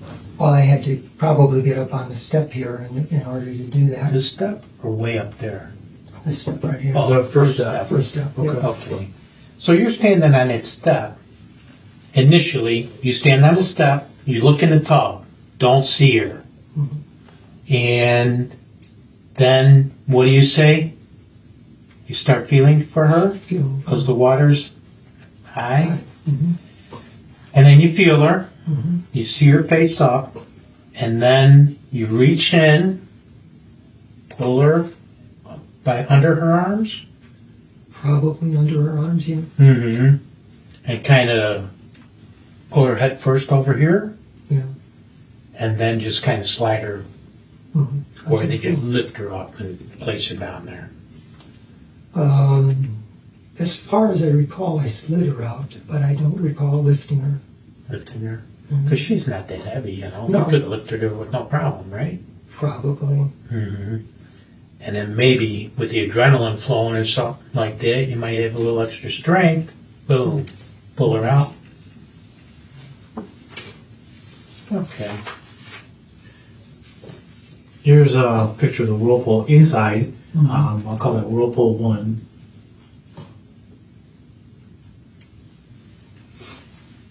And I see the water's slightly got like a brownish tinge to it, but you can see to the bottom, and you can see some of the feces or vomit that came out. The one thing I remember when I got there is that the tub was not full, Right. and the motor was still running. And I remember that the motor was bothering you, and you wanted it shut off. Yeah, maybe. Yeah. Frank, do you remember if the water was running at that time? No, not when I got there. The water wasn't running, and the water was just a little bit higher than this level, which is right around the lower jets area, the big jets, the main jets, I guess you'd say. And then I saw her in this position, just like she didn't change. We didn't move her when we took these pictures and stuff like that. Okay.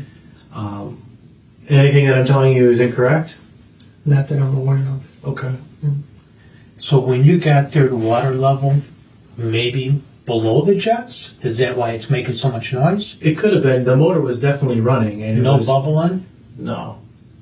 And if it was just from spray going over it. But I know that later on, thereafter, not that long actually, you asked to have that motor shut off. Okay. And I think we ended up shutting it off at one point, obviously, because it's not running right there. Let's see here. Okay. So, is this how you found her, or? No, Okay. the tub was way up.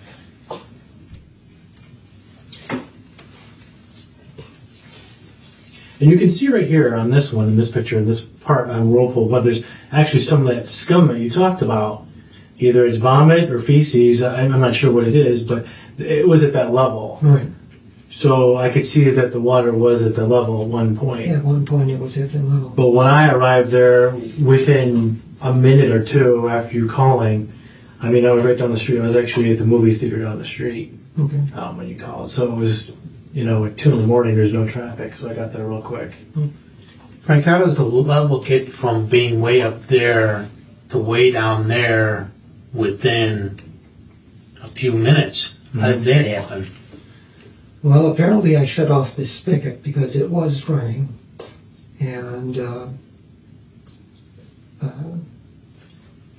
whether it took me 5 minutes to make the call, and whether it took you 1 minute to make it there, I don't know.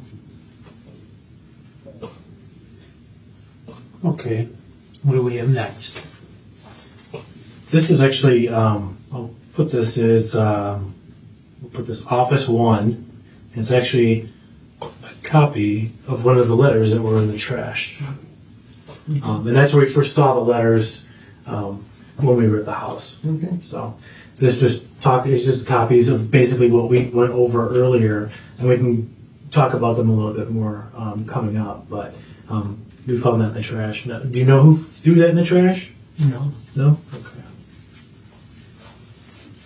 And then also, just some of the ones that I blew up. This is actually after Cynthia passed away.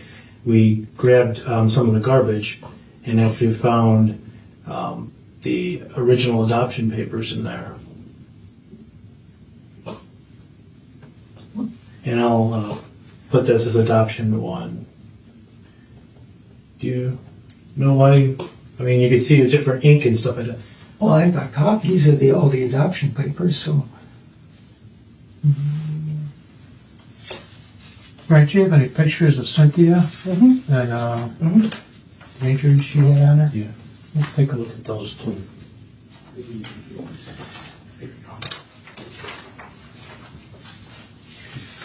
We're going to call this roll 1-1, and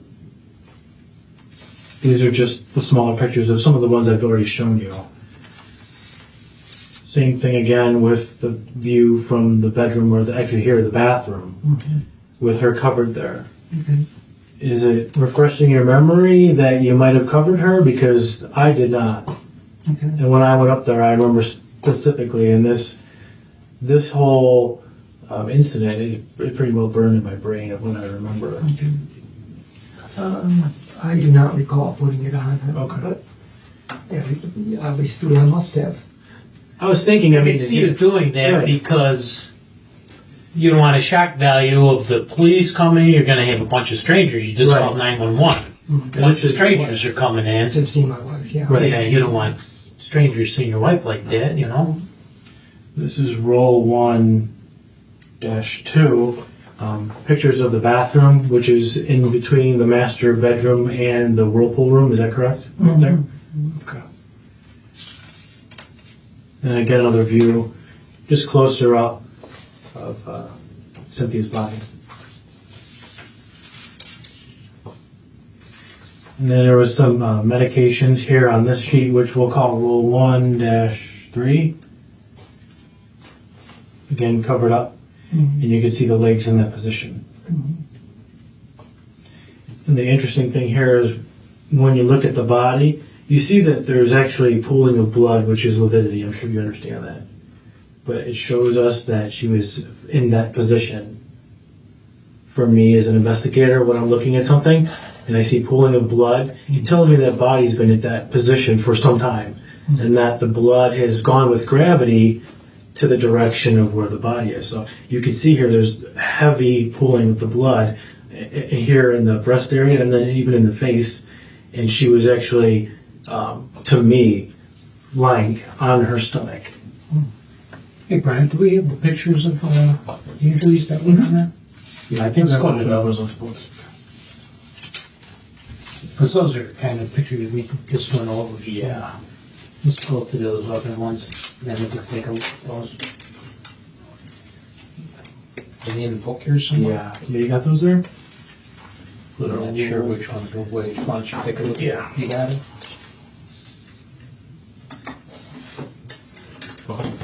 Need some water? Yeah, I could use a little water. Could I take a washroom break? Yeah, you want to? Yeah, yeah, we can do that. Okay.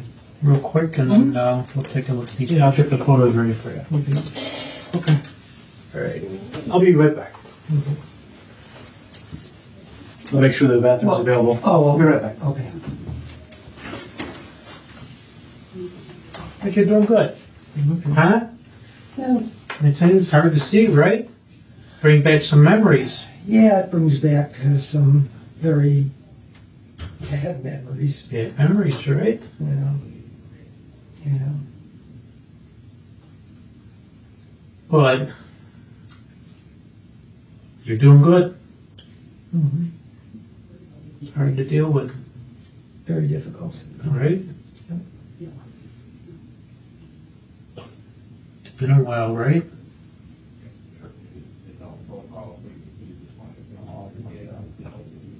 Nice they let us use their facility here, huh?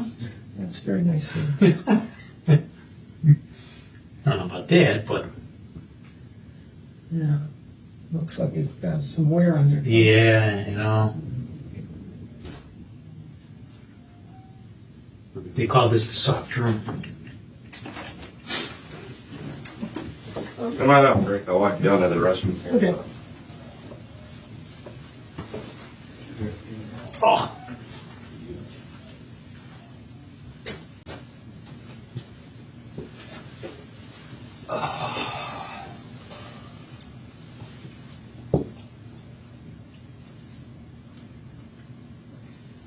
Do you need a water, soda, coffee, anything, or? Yeah, if I could get a little water, that'd be nice. Sure. Okay. Water. Oh, okay.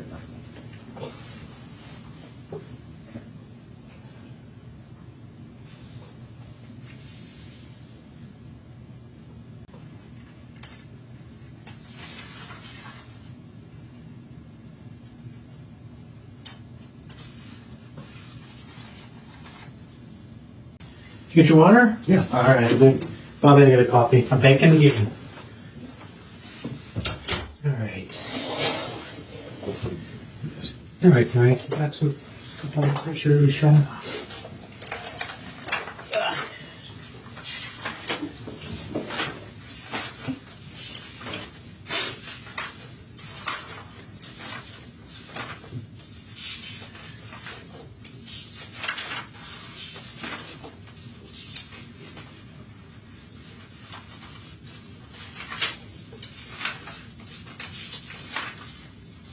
Okay.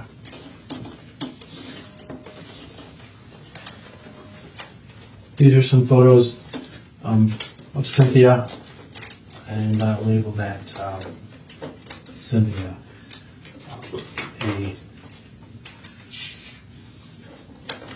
What's out? But you can show it. Yeah, let's see what we got. Okay, Frank, let's see what we got here. There's some, this picture kind of depicts what they did. They rolled her over onto her back. She's still laying on the floor. And looks like there was a little blood and maybe some foam coming out of her mouth and nose. But looking at this picture, it looks like there's some injuries on her knuckles. You say that you may have seen something like this before, I saw that, yeah. back then? I have. Okay, and do we know how that happened? I have no idea. Prior to her taking this whirlpool bath, was there any injuries on her No. prior to that? No. You guys didn't get in any kind of scuffle or anything like that prior to her taking No. the whirlpool? No. That one's Cynthia A. This one's Cynthia B. And again, it just shows those knuckles right there.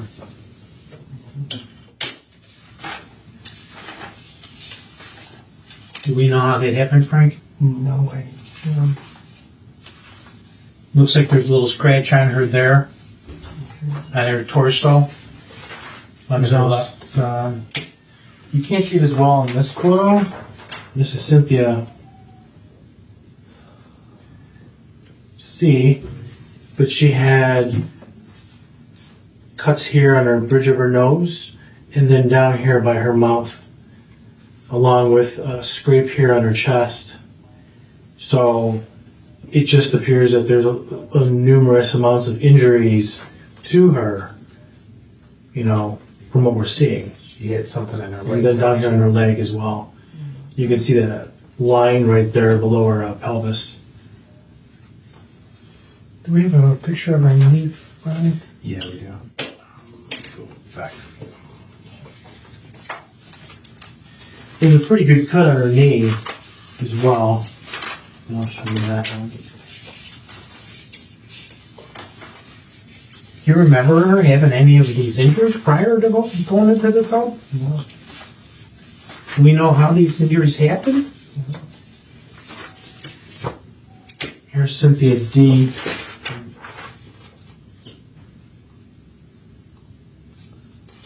And you can see on her right knee, there's a pretty good fresh cut right there. Did she have that? Like Bob was asking you the other ones, did she have that before? No, Do you know how she would have gotten that? no idea. Okay. Looking at these pictures and stuff like that, there was an autopsy done on her. Okay. And the pathologist at the time took pictures also. And he found that these pictures were suspicious also. So that's why at that time there was the ruling that was made at that time warranted further investigation. So we've had experts look at these pictures, you know, and we've actually met with experts that we've been working with too.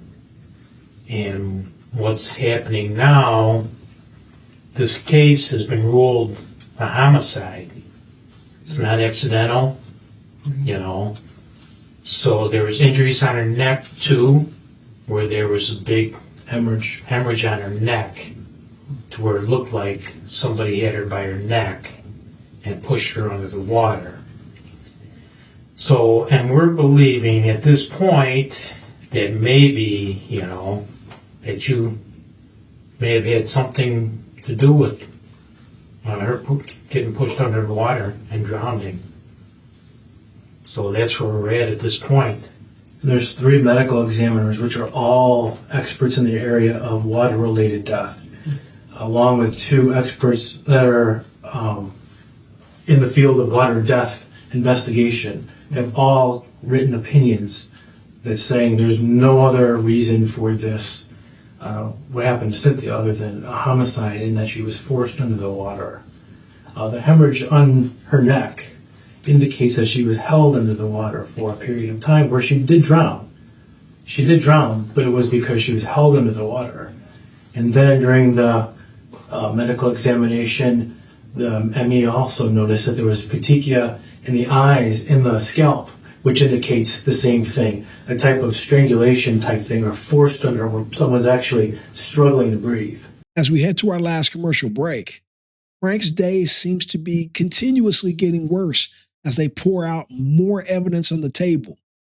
I am really curious to see what else they have. That's a lot so far. We got medical examiner testimony, and you got all this paperwork on the desk. Frank's got to feel overwhelmed. I mean, is he going to crack? Is he going to admit to what he did? We'll find out when we get back.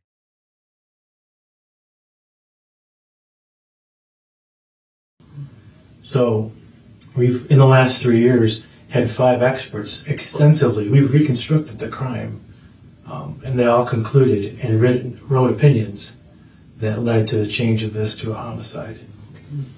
Frank, if you had something to do with this, you're going to have to let us know now. You know, just say you've been thinking about this thing for the past 13 years. So we want you to tell us the truth and exactly what happened here. Well, we know that you're a good person, and we understand what was going on in the background, but I know it weighs on you, and you know what happened. I've always wanted closure on this. Now, I can tell you one thing. My son one time came down to the kitchen and he opened a cabinet door and he peed inside the cabinet. And I slapped him on the butt and sent him to bed and cleaned up.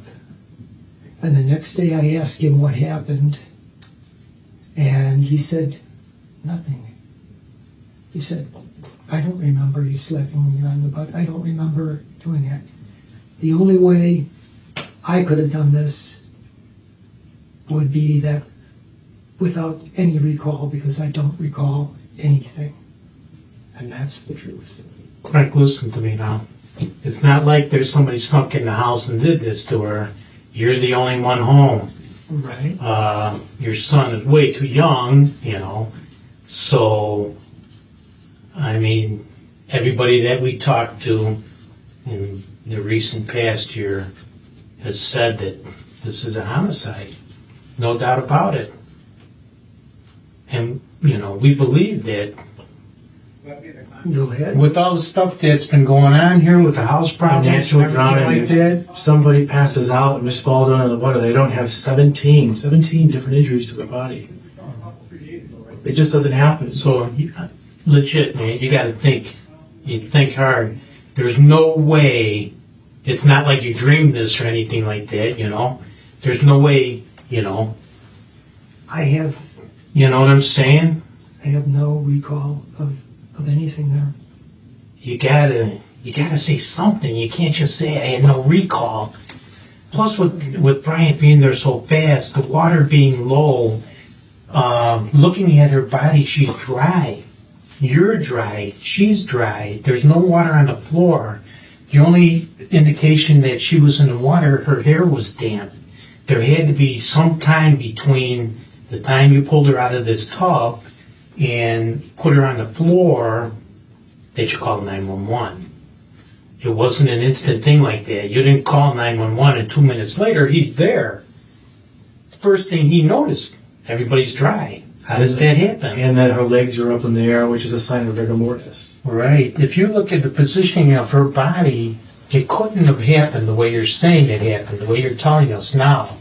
If you look at her, here she is, lying on the floor. Her legs are in the upright position. Her body is stiff. To drag her over the side of the tub, her body wouldn't have been like that. Plus, this indicates to us that she was face down in the tub. There's lividity, like Brian talked about, on her bottom. If she was face up in the tub, her whole back would be red. The lividity would be on her back. Everything's on her front. Putting her back in the tub, if she was back in the tub in this position, her feet would be sticking out above the top of the tub. So when you walked in there initially, you would have definitely seen her. There was no feeling around for her. The lighting was, basically the way it is right here. And what you It see would be like the way you're saying. the legs are actually formed in rigor mortis to the actual shape of the tub. Her head was where you said it was, but she was face down and the legs were going up on the side of the tub. And they rested there for a period of time until you pulled her out and they remained in that position. They don't just, when you take her out, they don't just go up. They have to stay in that position. Or if you, like you said, it would have been flat, you would have not seen this. This tells me a lot. And I remember that specifically. So one thing I remember that when I walked in that room, I knew she, like you said, she was deceased. But I checked for a pulse. And I saw that these two legs were in a fixed position, which would indicate, along with that lividity, that she's laying face down, opposed to what you're telling us is face up. And she'd have to be there for a period of time for that blood to settle like that. When your heart stops pumping, you're not circulating anymore. So your blood settles to the lowest level. So that's what happens here. And then as time goes on, you get stiff, when you're deceased. Rigor mortis sets in. So this indicates to us that she's been there for a while, you know, before you called 911. So, and looking at her in the position she is, like I said, her feet would have been sticking over the top of the tub. So when you first walked into the room, there's no way you didn't see her, you know? So, The tub was still in the house, and we actually had someone the same size as Cynthia get into the tub, and when they put their legs in that position, and their head in that position, the legs actually go up, and where you could see them out of the water. And then also, I consulted with somebody who's been a whirlpool expert for jacuzzi for about 40 years. And he says even with a bubble bath soap in there, you still would see a human body. I'm sorry, but I remember what I remember. you gotta think back, because we're here to help you through this thing. You gotta think back like it was yesterday, you know what I'm saying? You know, the last time I went through an interview with this, I was asked, how did I put my hands around her neck? And how did I do this? And how did I do that? Mm-hmm. I didn't, as far as I recall. Mm-hmm. And I don't recall any of this. Do you recall? Do you recall being in the bathroom when she was taking a whirlpool? I recall, all I recall is pulling her out of the water at about 2:30 in the morning. And I recall the tub being full and the water running. And the vomit on the top that I couldn't see her. That I recall. But that can't be I'm true sorry. what you're saying. That's what I recall. I'm not arguing with you, you know what I'm saying, but it's just looking at the physical evidence, and then what you're saying, What I the recall. physical evidence doesn't match what you're saying. Well, And you're an engineer, so you kind of understand where we're coming from. We're using facts, not emotion or anything, facts to tell you what we believe happened, backed up by 3 medical examiners who have done thousands of autopsies, specifically more or less with water-related death. And they say there's a 0 chance for any other possibility. There's 0 chance. And we took photographs of the outside of the house so nobody broke into the house. So if it wasn't you, then who was it? no idea. No idea. I mean, Frank, listen, you're a religious person, right? mm-hmm. Cynthia's got to rest in peace, but we need to know the truth here. Yes, You know, we do need to know the And truth. we believe, listening to you now, you're telling the story, but when it comes to the whole story, it seems to me like you're leaving something out. The part where you don't remember and stuff like that, I don't believe that part. Me personally, I don't believe that part, you know. And this is the part we got to get past, you know, because the physical evidence shows something different. The pathologist that did her autopsy, we had the #1 pathologist in Cook County, all of Cook County, look over this. And she agrees too that this is a homicide, you know. The cause of death on her death certificate now is homicide.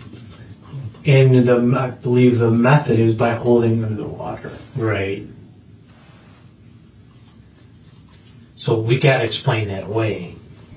Well, Otherwise, you know, there's still outstanding issues here. We actually had the bathtub. We took the bathtub out of the house and recreated it. You know, we know the bathtub was leaking. We know how much it was leaking. The rate it was leaking, they did a leak test on it. And we know how much the drain didn't seal correctly. So they did a leak test on it to see how long it would take the drain down to that level. And what you're saying doesn't match the work that Brian did on this case. So, We had somebody, we filled up the tub, we put somebody in it, and we actually did all kinds of simulations to figure out what happened. But you know what? We need to hear from you. And I know that you want to say it, and I know you don't want it to break your lips.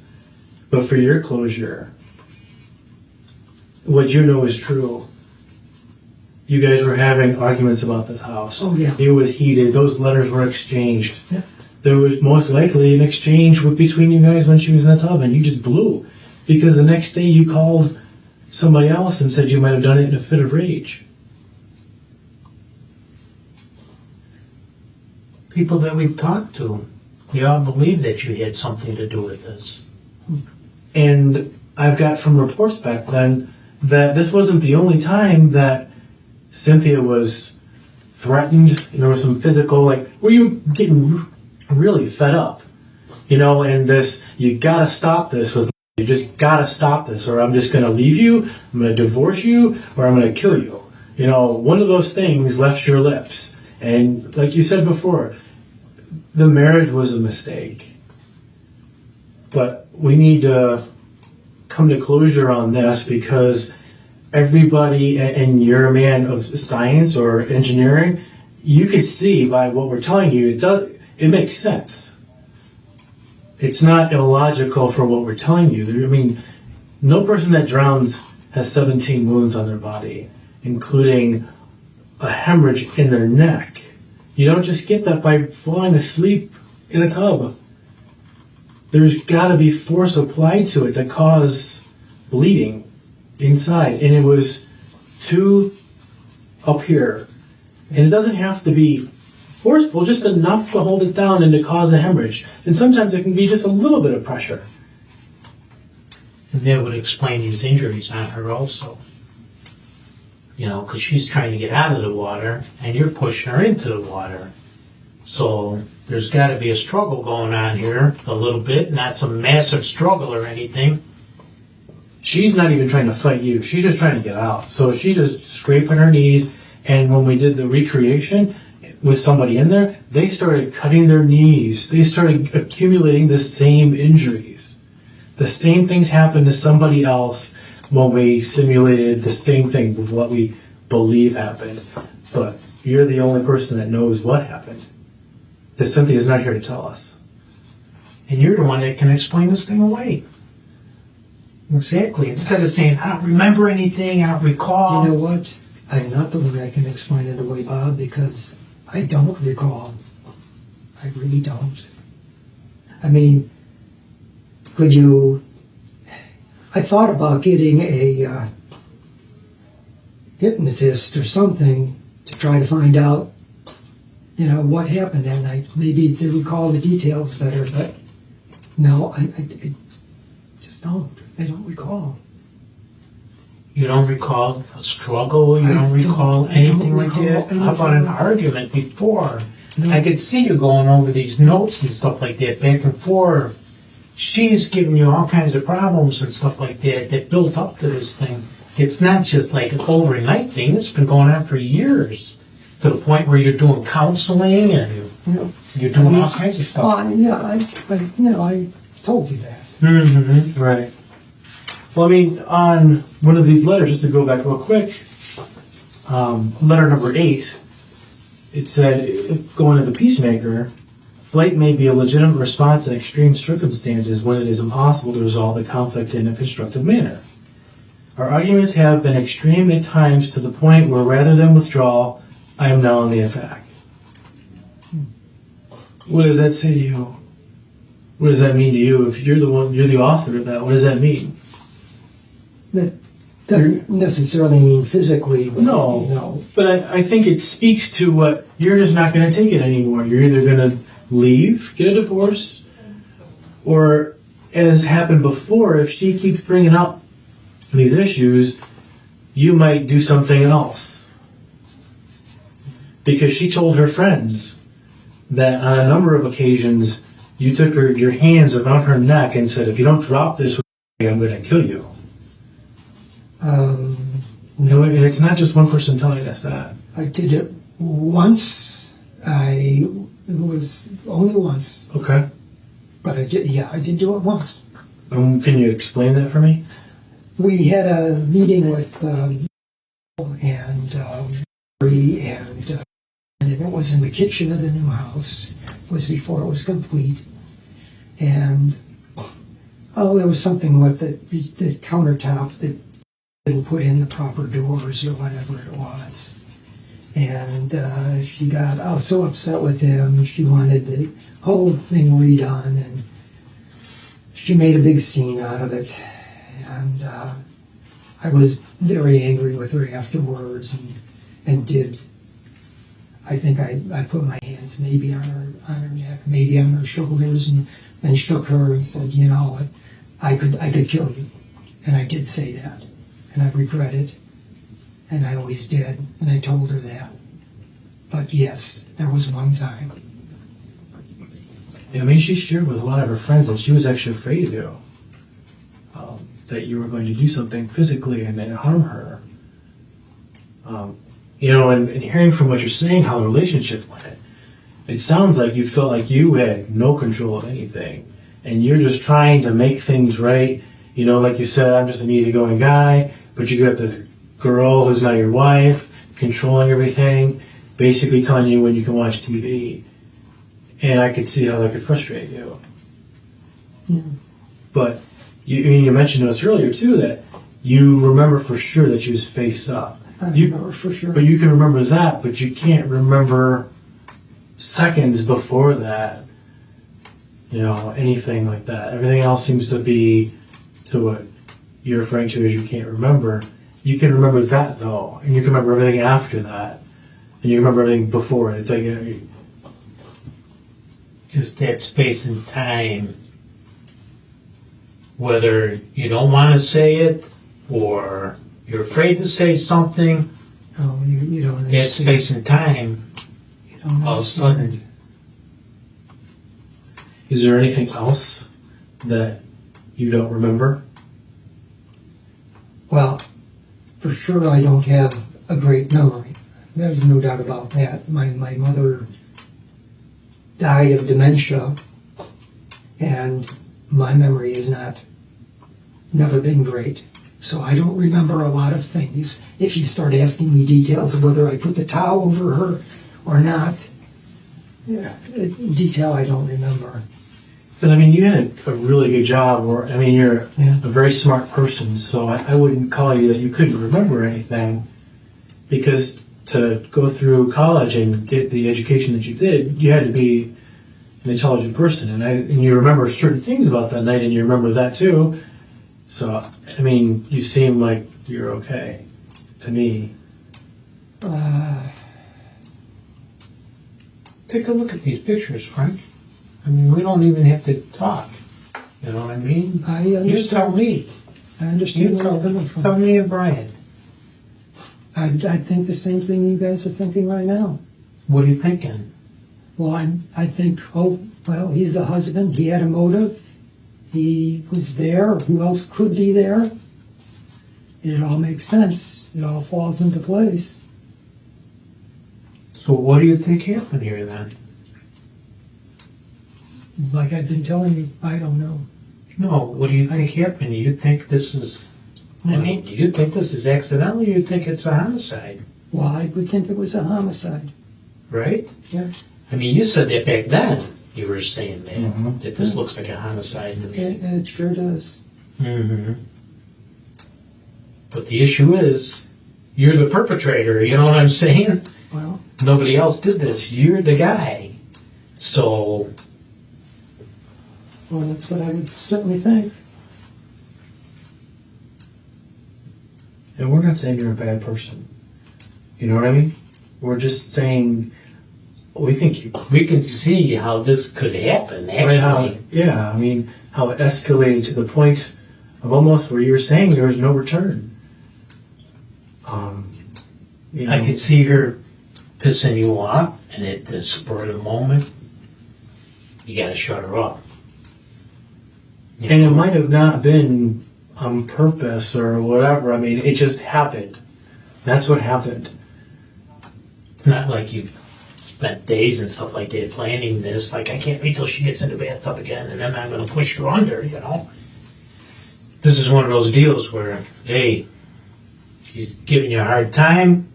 Now's the opportunity. And it's not like you were still forever, you know what I'm saying? This could be just like what you mentioned earlier, that it happened before when you put your hands around her and you regretted it. You most likely regret this. It's happened before. You even just told us that. If I remembered it, I probably would regret it, but I don't recall a thing. I don't recall a thing. And that's the truth. Don't recall a thing.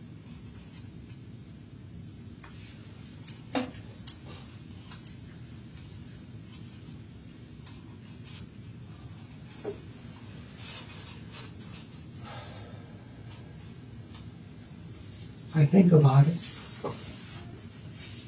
And I think about how I would have loved to have given her one more hug before she passed away.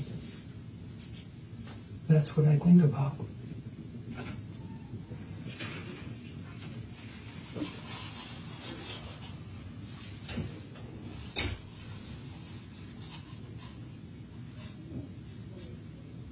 all I can say.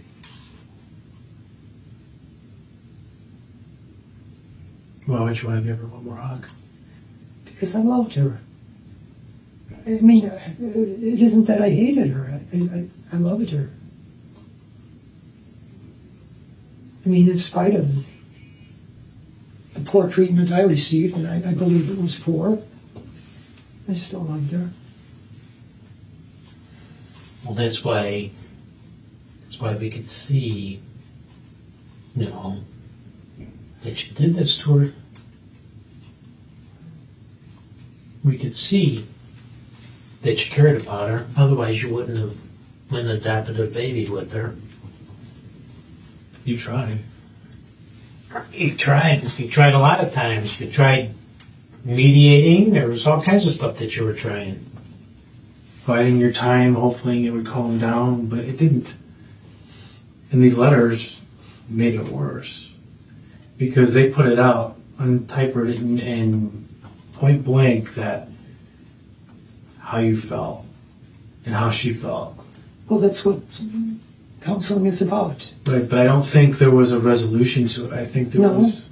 No, there wasn't. I think that night there was a discussion that ended up in an explosion, a rage, and her death. Frank, we gotta know the truth on this because others are gonna think that you premeditated this, that you planned it, you know. If this was a spur of the moment thing, this is what you gotta deal with. Others are gonna think, your son's gonna think that you planned this out. We don't want him to think that for the rest of his life. You know, all your friends that were interviewed here, everybody that we talked to, as soon as they found out that she was deceased, they told us to look at you. And we don't want everybody thinking that you pre-planned this, that you were going to do this for years. You know, this is a spur of the moment thing. Something that happened at the spur of the moment. You know, we don't want everybody in this book here to think that you're some kind of animal or something like that. They planned this thing out, you know. Just by looking at you, I can tell. You're not a violent person, you know. You're not a person like that. I could see how it could happen. Brian could see how it happened. You know, our marriages aren't all hunky-dory either, you know. You know, I've felt like doing this to my wife a few times, I'll tell you that. So, and the difference between us and you pulled it off. You know what I'm saying? Everybody's standing on the fence. You could teeter either way. You know, you might have just went a little too far on this one. If you could take it back and look at it again, most likely it wouldn't have happened. So if you could have these few moments back, this 30 seconds or a minute or whatever, out of 64 years old you are, you would have this back instantly. She'd still be with you. You know, you'd be raising your son together. But we don't want everybody in your life thinking that you pre-planned this. This was a spur-of-the-moment decision. It happened. Then you panic. You know, you don't know what to do. I believe that you pulled her out of the water because we could see it. You know, whether you tried doing some life-saving efforts or whatever, you might have been trying to do that too. But the problem is, she's dry. She's been laying there for a while. The lividity shows us that. She's face down. You pulled her out. You called 911. You did the right thing here. But it was too late. You tried doing it. If you had to take it back, would you take it back? This little space and time. I don't know what I would take back because I don't know what happened.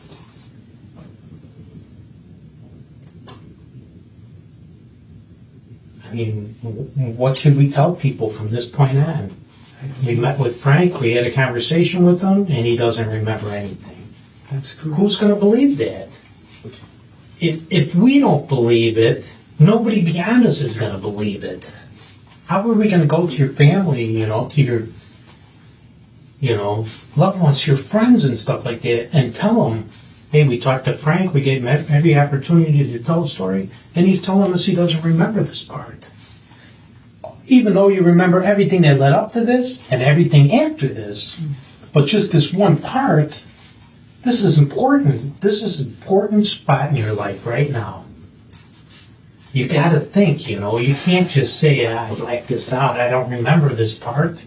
This is the most important thing in your life right here. You've been thinking about this moment here for the last 13 years. Guaranteed. There is no way you could tell me that you haven't been thinking about this. Oh, certainly I've been thinking about it and thinking, what happened? Will I ever have closure? This is the time right here. This is the day. Here. Yeah. This is the day. Right here, right now is the day and time. You're telling closure me, on this. You're telling me I killed her. And the evidence is there. I don't know what more to say because I don't remember touching her in any other way. I don't remember touching her that evening. Well, you look at these. We're going to give you a moment. I'm not going to talk. Brian's not going to talk. I want you to think about this. You look at this, and you think about what we're thinking about.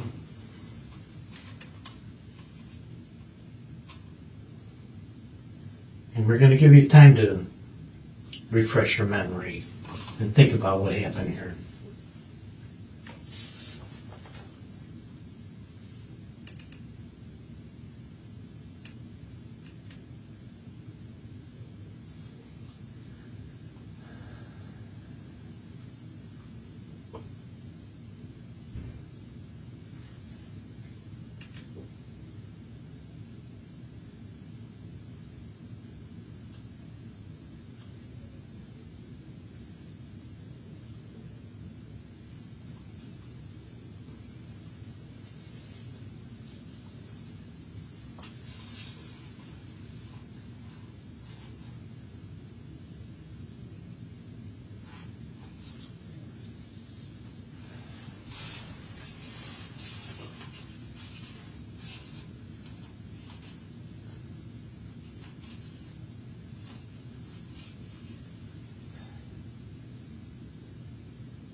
What do you think, Frank? What are you thinking? What's that? What's that? Her mother. What about her?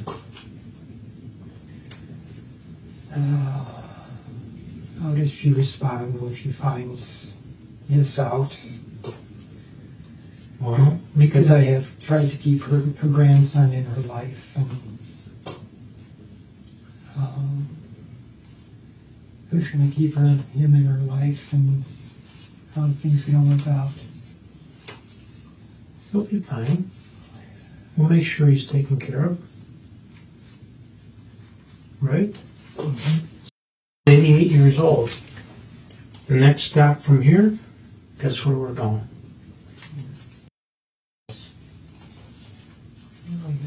To explain things to her. Are we going to get along? What are we going to do? We'll take care of it. Don't worry. School right now, Right. so we're not going to disturb that at all. Still early enough. You know, we'll take care of Sophie. Don't worry about her. She probably knows anyway. Think so? Yep. Guaranteed. Because she's been interviewed way back when, and I read her report. And she's got her suspicions also.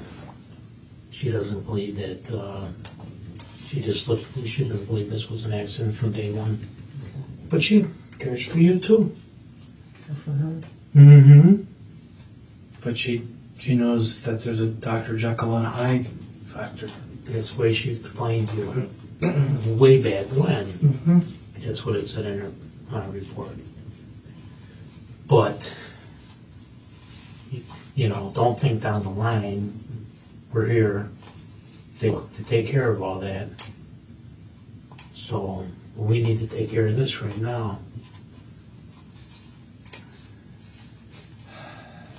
It would be nice if I could recall something, but honestly, guys, I mean, put yourself in our shoes, Frank. I would put my hand on a Bible and swear that I don't recall anything. We don't want you to do that. You might get hit by lightning or something, you know what I mean? I would be willing We to don't want get you by to do that. lightning, but I do not. But you gotta put yourself in our shoes, you know what I'm saying, Frank? I do not recall. Put yourselves in our shoes. If you were me, what would you say to yourself? With the evidence that you're seeing and what we've told you, what would you tell yourself as you're the investigator? What would you tell yourself? I have no idea. Well, I'm glad it's not my job. That's our job, to let us handle that Yeah, part, you know? that's right. That's what That's we're your trying to do. Right. We talk to people, me personally, I talk to people like you all the time, you know? People make mistakes, you know? There's people in Boston that are blowing people up out there. You know, that was intentional. There's no doubt about that. Those guys planned that thing out. You know, this isn't a planned event. You can throw a toaster in the water here, you know what I'm saying? This was spur of the moment deal right here. This was not planned out. I mean, you would have done this 2 years earlier if you planned it. This started for 2 years, this been going on. With all this nonsense going not back and forth with the house.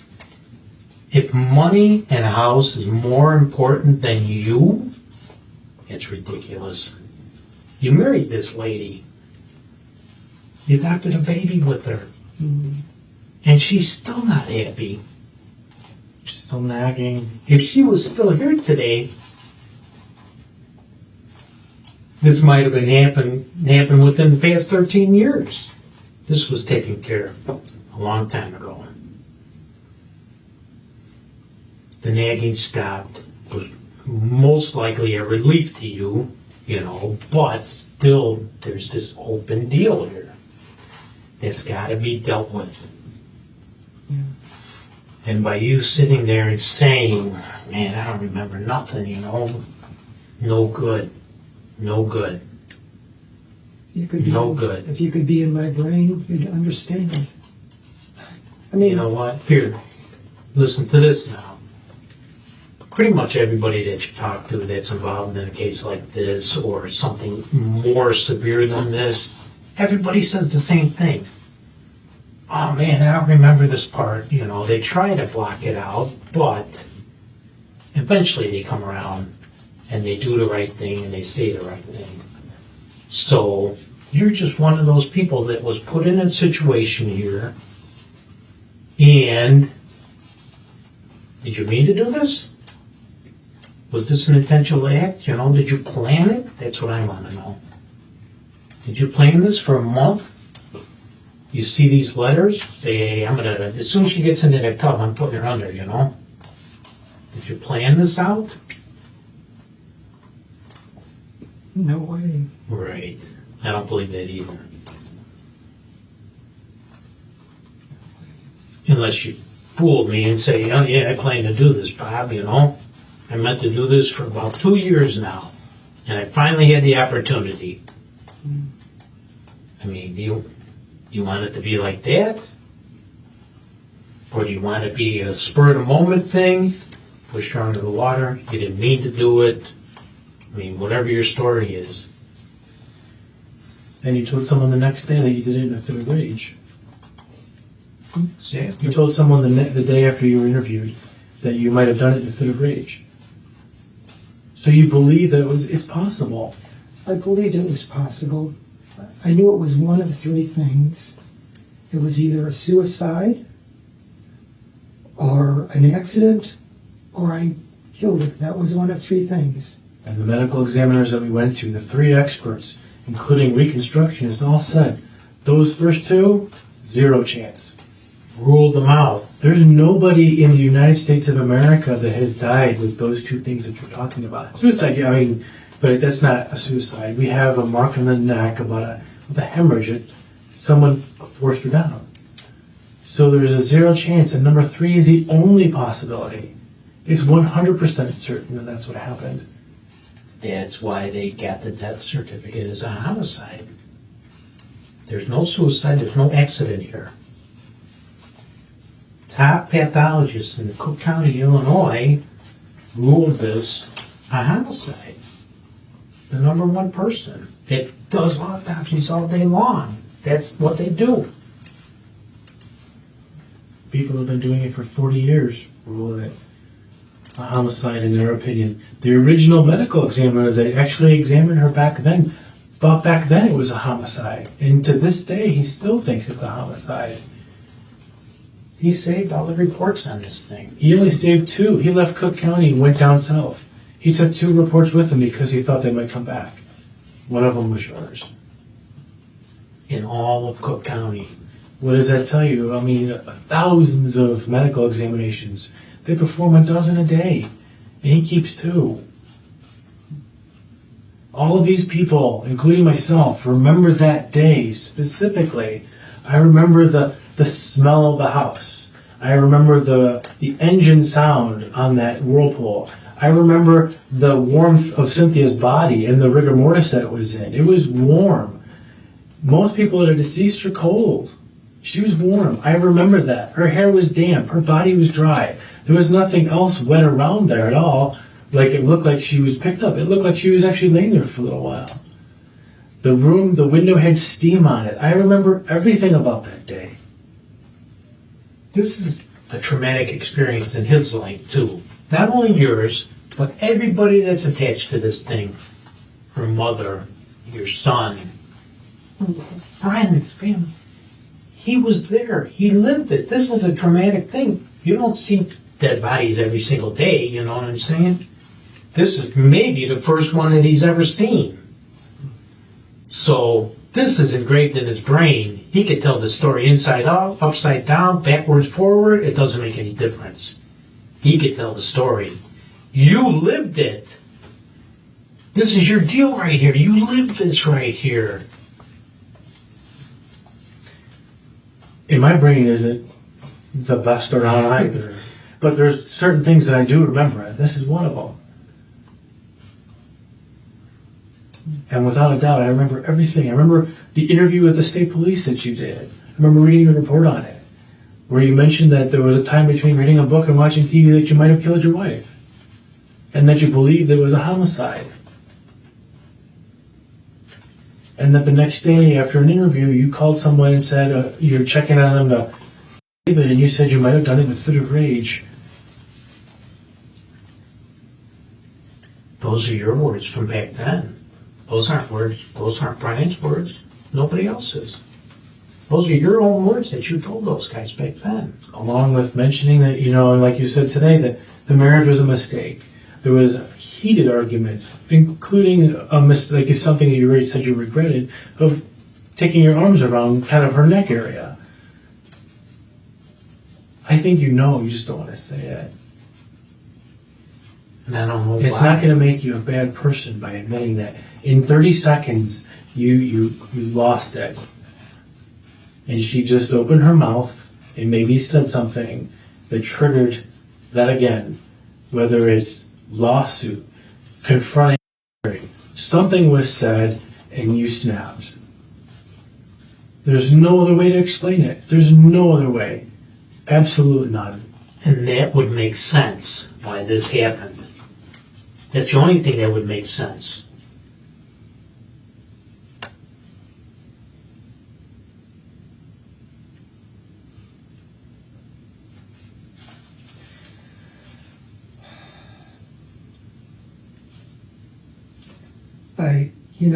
I was questioned for 14 hours a week after this occurred on a Monday.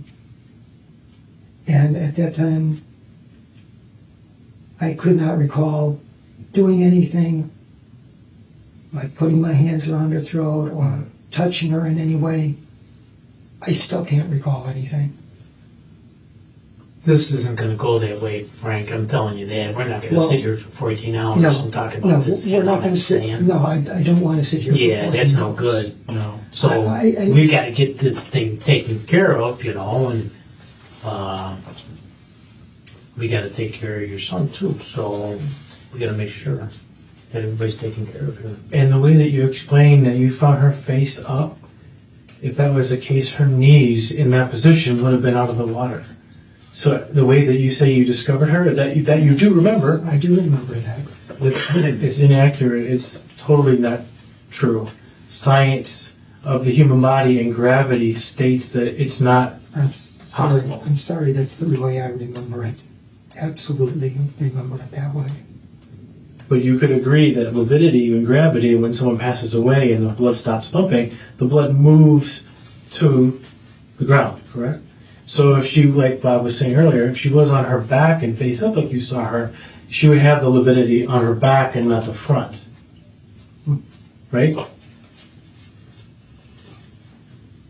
I'm not an expert in But I mean, body. we're just talking about certain things. Gravity would pull the blood to the back and not the front, Okay. right? And there's no blood on the back. It's all in the chest area. It's all in the front. She was on the side this way with her leg up in the air out of the tub, most likely, because the contour of your tub went on an angle, a slight angle, and that angle is the same angle that you see her legs fixed in. So if she was turned the opposite way, the leg would be contoured in some other fashion. It might actually be just up like you're doing a leg raise, but it's not. It's the other way. It doesn't make sense for science and facts and what happens when someone passes away. The body doesn't react that way. I'm sorry, that's the way I remember it. I do remember that part. What part? Her face, seeing her face the first time in the water there. Frank, let me ask you something. Was this a planned event, or was this a bit of rage? Looking at what you're looking at, what we're looking at, I'm going to ask you that question, and you tell me what you're seeing here. We've come to an impasse here. Well, no, not really. Not even close. And, you know, I can't, But just look at it the way we're looking at it. I've seen what you've pointed out to me, and Mhm. I understand what you're saying. This is not a planned event. Here's one thing, the funeral director, when we talked to her in 2000 and then re-interviewed her, she said that when she spoke with you, you said you came home from a business meeting and found her dead in the tub. Then I would certainly question her memory, because no, I did not come home. I'm just trying to make sense of everything. Bob and I are just trying to make sense of what happened, so I can explain it and to what we've done. I mean, we've done a lot. I mean, there's 3 binders full. Look at all these CDs that we've got that contain thousands of pictures of reconstruction, videos, illustrations of what happened. I mean, there's reenactments. There's 2 on just one day. There's all kinds of pictures and reports and consultants. A lot of time has been put in this, and everybody says the same thing. There's only one explanation. Nobody broke in the house. She died of drowning by being held under the water. And the only person in the house was you, and you made statements that said you could have done it, and that you agreed that it was a homicide.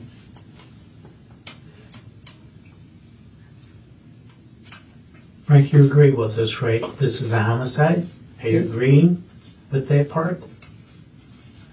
I would certainly come to that conclusion after looking at these. After looking at everything and after thinking about it, Mhm. you come to the same conclusion that we're coming to? Well, she had all those injuries to her body. There was no toxicology that showed any type of substance that would have altered her in some fashion where she would have just gone under the water. There was nothing there. As you know, she was a natural health medicine, so there was nothing there. But she has 17 wounds, 17 injuries on her body. That doesn't happen if somebody just slides down. And somebody healthy, like she was, that just doesn't happen. The experts told us that doesn't happen. You don't just go into the water. Along with that, you've got a hemorrhage in the neck and petechia, which show that she was forced. She fought. And during that fight, she suffered those injuries.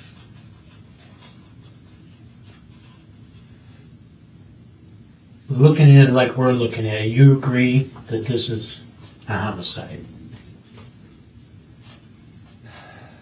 At this point, I'm going to just have to stop the conversation here. I probably need to ask for a lawyer.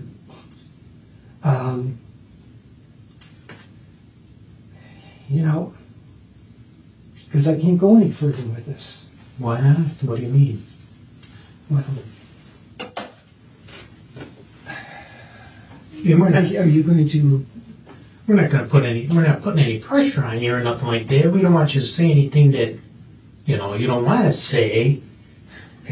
Am I being accused? Am I under arrest? Well, etc.? right now, we're just talking to you about this here, Yeah. So, I think you're looking too far down the road. We need to get past all of this here. Oh, Detectives, can I just see it? okay, Tom, sorry. Oh, excuse me, Frank. You want some more water? Yes, I got some more water. You gotta go to the bathroom? No. No, you're good for right now? Okay, hang in there, okay? Oh, excuse me.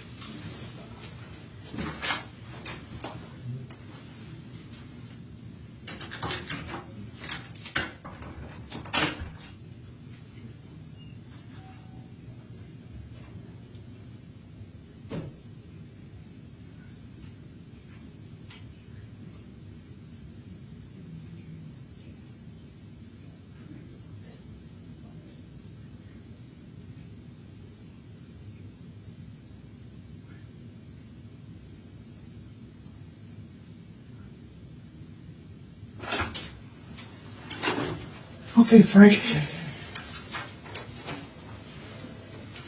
Okay, Frank, since you took a break, I'm going to read your rights again. Okay. All right. You have the right to remain silent. Anything you say can and will be used against you in a court of law. You have the right to talk to a lawyer, have him present with you while you're being questioned.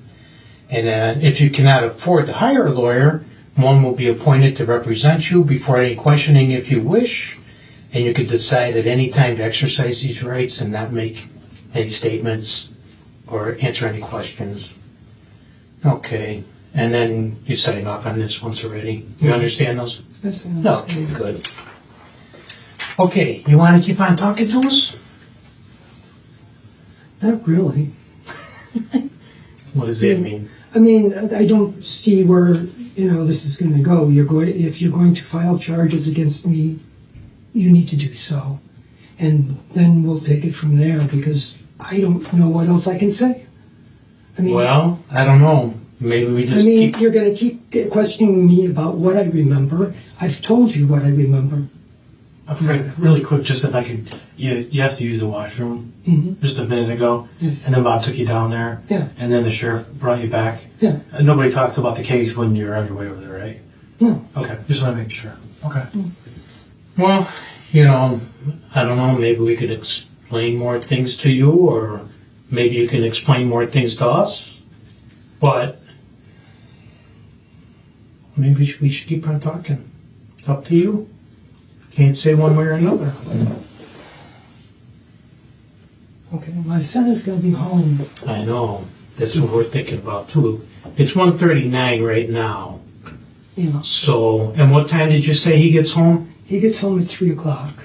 3 o'clock. All right. And certainly I'd like somebody home Yeah, definitely. when he comes home. Yeah. All right. And I'll talk to you up until Yeah. Okay. 2:30 if you want. Okay. You want to keep on going then? 2:30, that's about it. All right. Okay. Fair enough. Okay. Okay. Good man. All right. Let's see. Me and Brian have been discussing this, and we read the police reports. Okay, they were filed back in 2000. So you're pretty much saying the same thing now that you were saying then. Some things were different, that you were saying before that you're saying now. So, but the problem is, you got a selected memory, You tell everything, you tell the whole story up until the point of where you killed Cynthia, you drowned her in the bathtub. But everything was fine, and then all of a sudden you don't remember anything. So, and then you have a memory again of the events after that. So, I particularly don't believe that you have this lapse of memory, that you don't believe, you can't remember. My opinion is, I think you're lying about that part. So, and I don't want to keep on going round and round with you and stuff like that.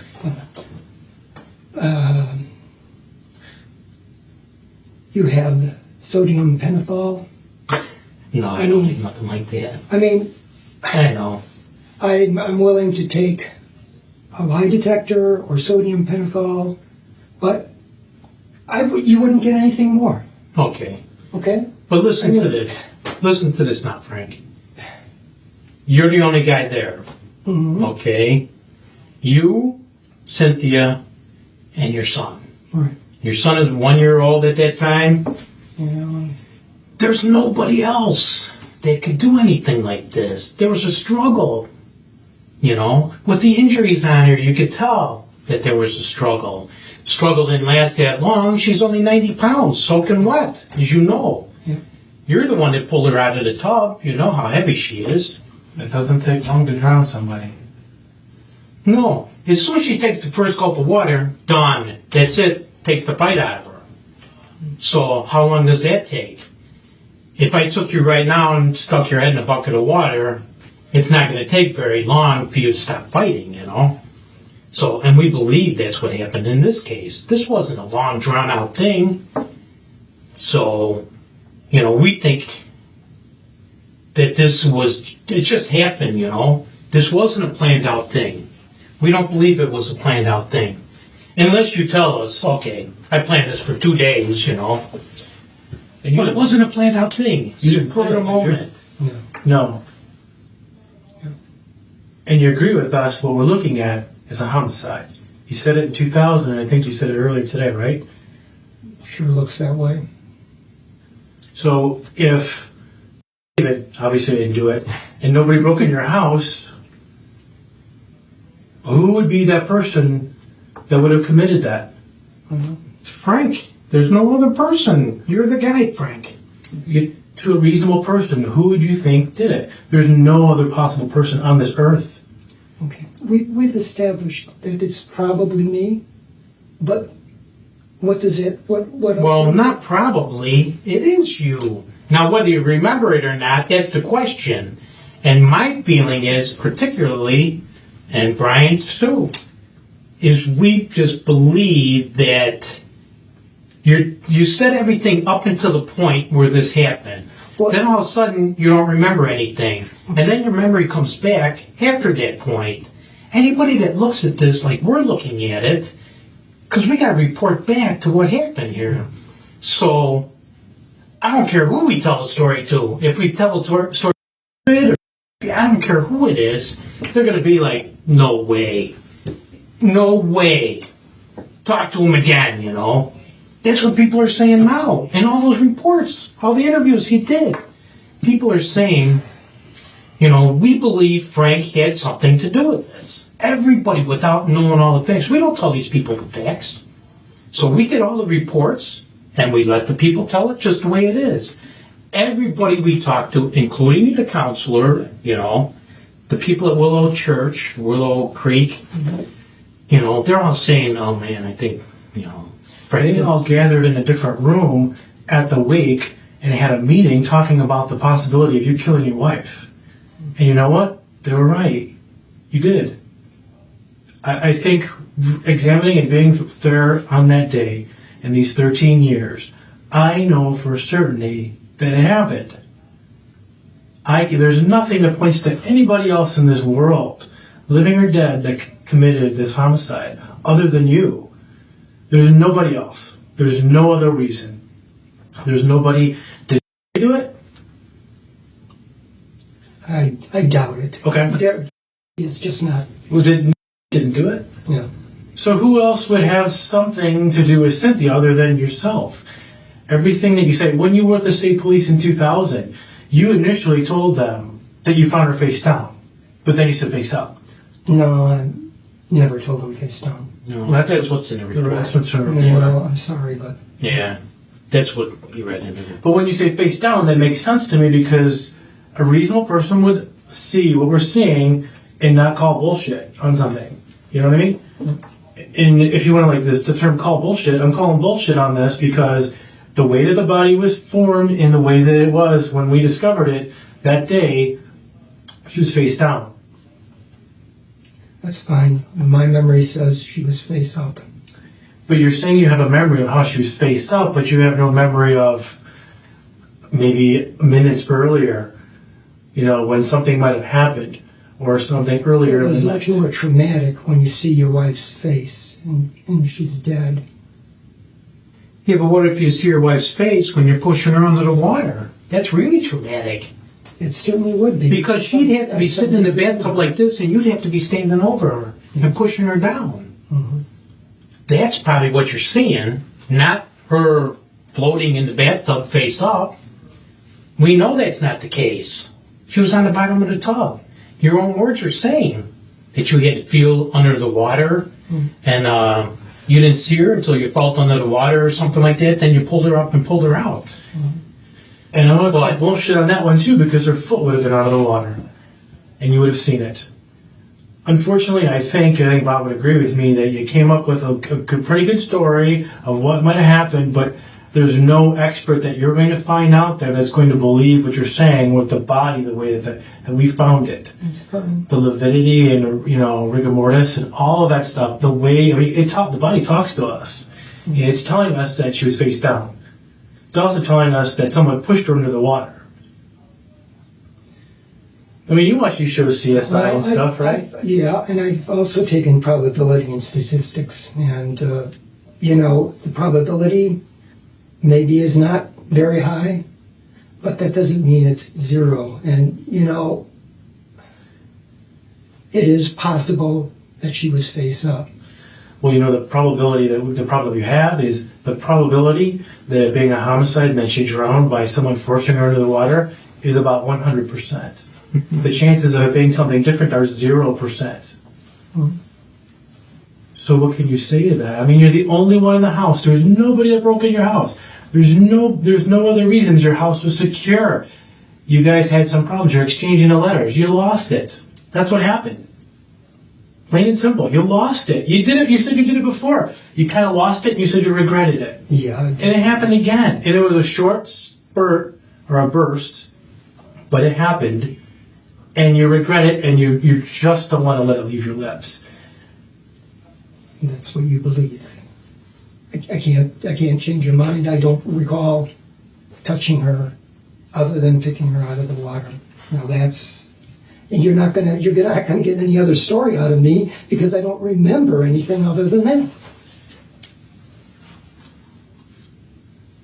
I mean, we can sit here all afternoon and you can call me a liar all afternoon and it's not going to change my story because I don't recall anything other than what I've told you, what I said at that time.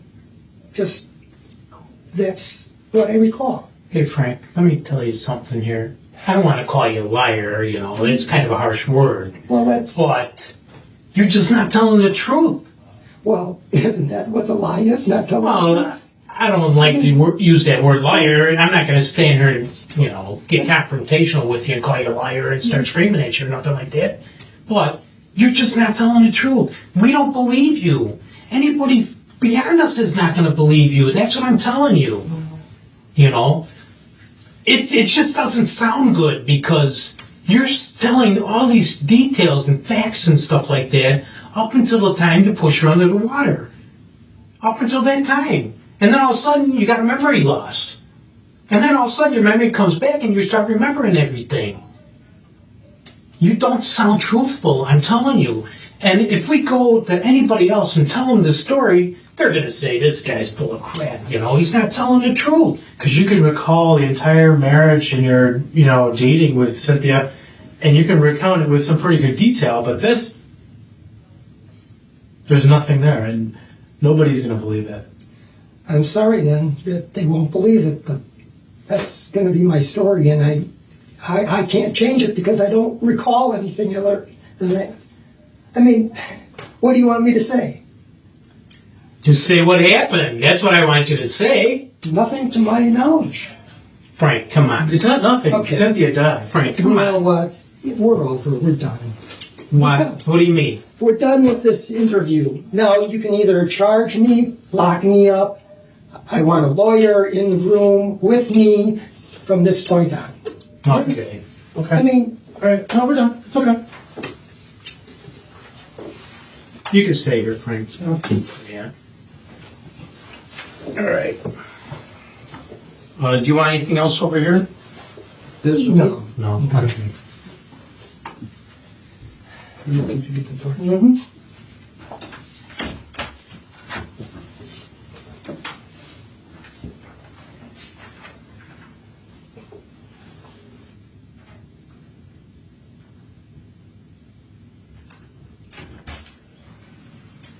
Mr. Bushauer? Yes. Is that how you say your last name? Yes. How you doing, sir? Detective Troy Pagenkoff. I'm a detective here with Walworth County Sheriff's Office. The reason I'm here is that there is a warrant out for your arrest for the murder, and it's out of the Illinois. But because it is a felony warrant, I'm serving the warrant on you. I'm going to escort you back to the county jail here, and then they go through the process with court and stuff like that probably tomorrow. So, I'll have to stay here tonight. you'll have to stay here tonight. You'll be able to use phones and stuff back in the jail. If you have somebody you need to contact or anything like that, just let the COs know. Otherwise, there are phones back in the jail intake area. Do I get my cell phone back, or Do you have it with you, or? I had it with me and I gave it to one of these gentlemen here? I think it's actually in your car. No.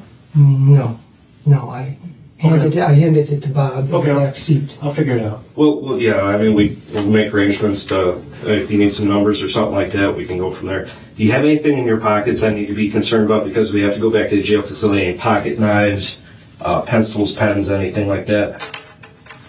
Okay, My just glasses, your which glasses. is broken. That's right. I just want to be sure, just in case we go back there and we find something, that they don't charge you with that. And because it is procedure, I do have to put the handcuffs on you before I book you back in there. If you want to put the glasses back in your pocket, go ahead. There's no issue with that. What I'll do is I'll just put the handcuffs on in front of you and everything like that, and we won't walk out in the main lobby. We'll go the back way in and everything. So why don't you go ahead and just turn around for me real quick? Raise your arms up to the side for me. Frank Bushauer would be sentenced to 25 years for the murder of his one-time sweetheart, Cynthia Risco. Imagine going 13 years and thinking the ghost is clear, that you've gotten away with the ultimate act, just to wake up one morning and find that the popo is right there to finally dole out some justice. But for a lot of us, this moment would actually give us some relief, because 13 years would be a long time to carry a secret due to that one thing being called a conscience, something that Frank Bushauer might not actually have. I say this because even after being tried and convicted, it is reported that Frank sat quietly in the courtroom and never showed 1 ounce of remorse. I don't know, Frank. Maybe it's time to say, I'm sorry. Thanks for hanging through this very long episode. I appreciate all of my viewers, especially those who hold up the best members section on YouTube. Salute to you all, and I'll see you again before you know it, right back here on They Caught Me.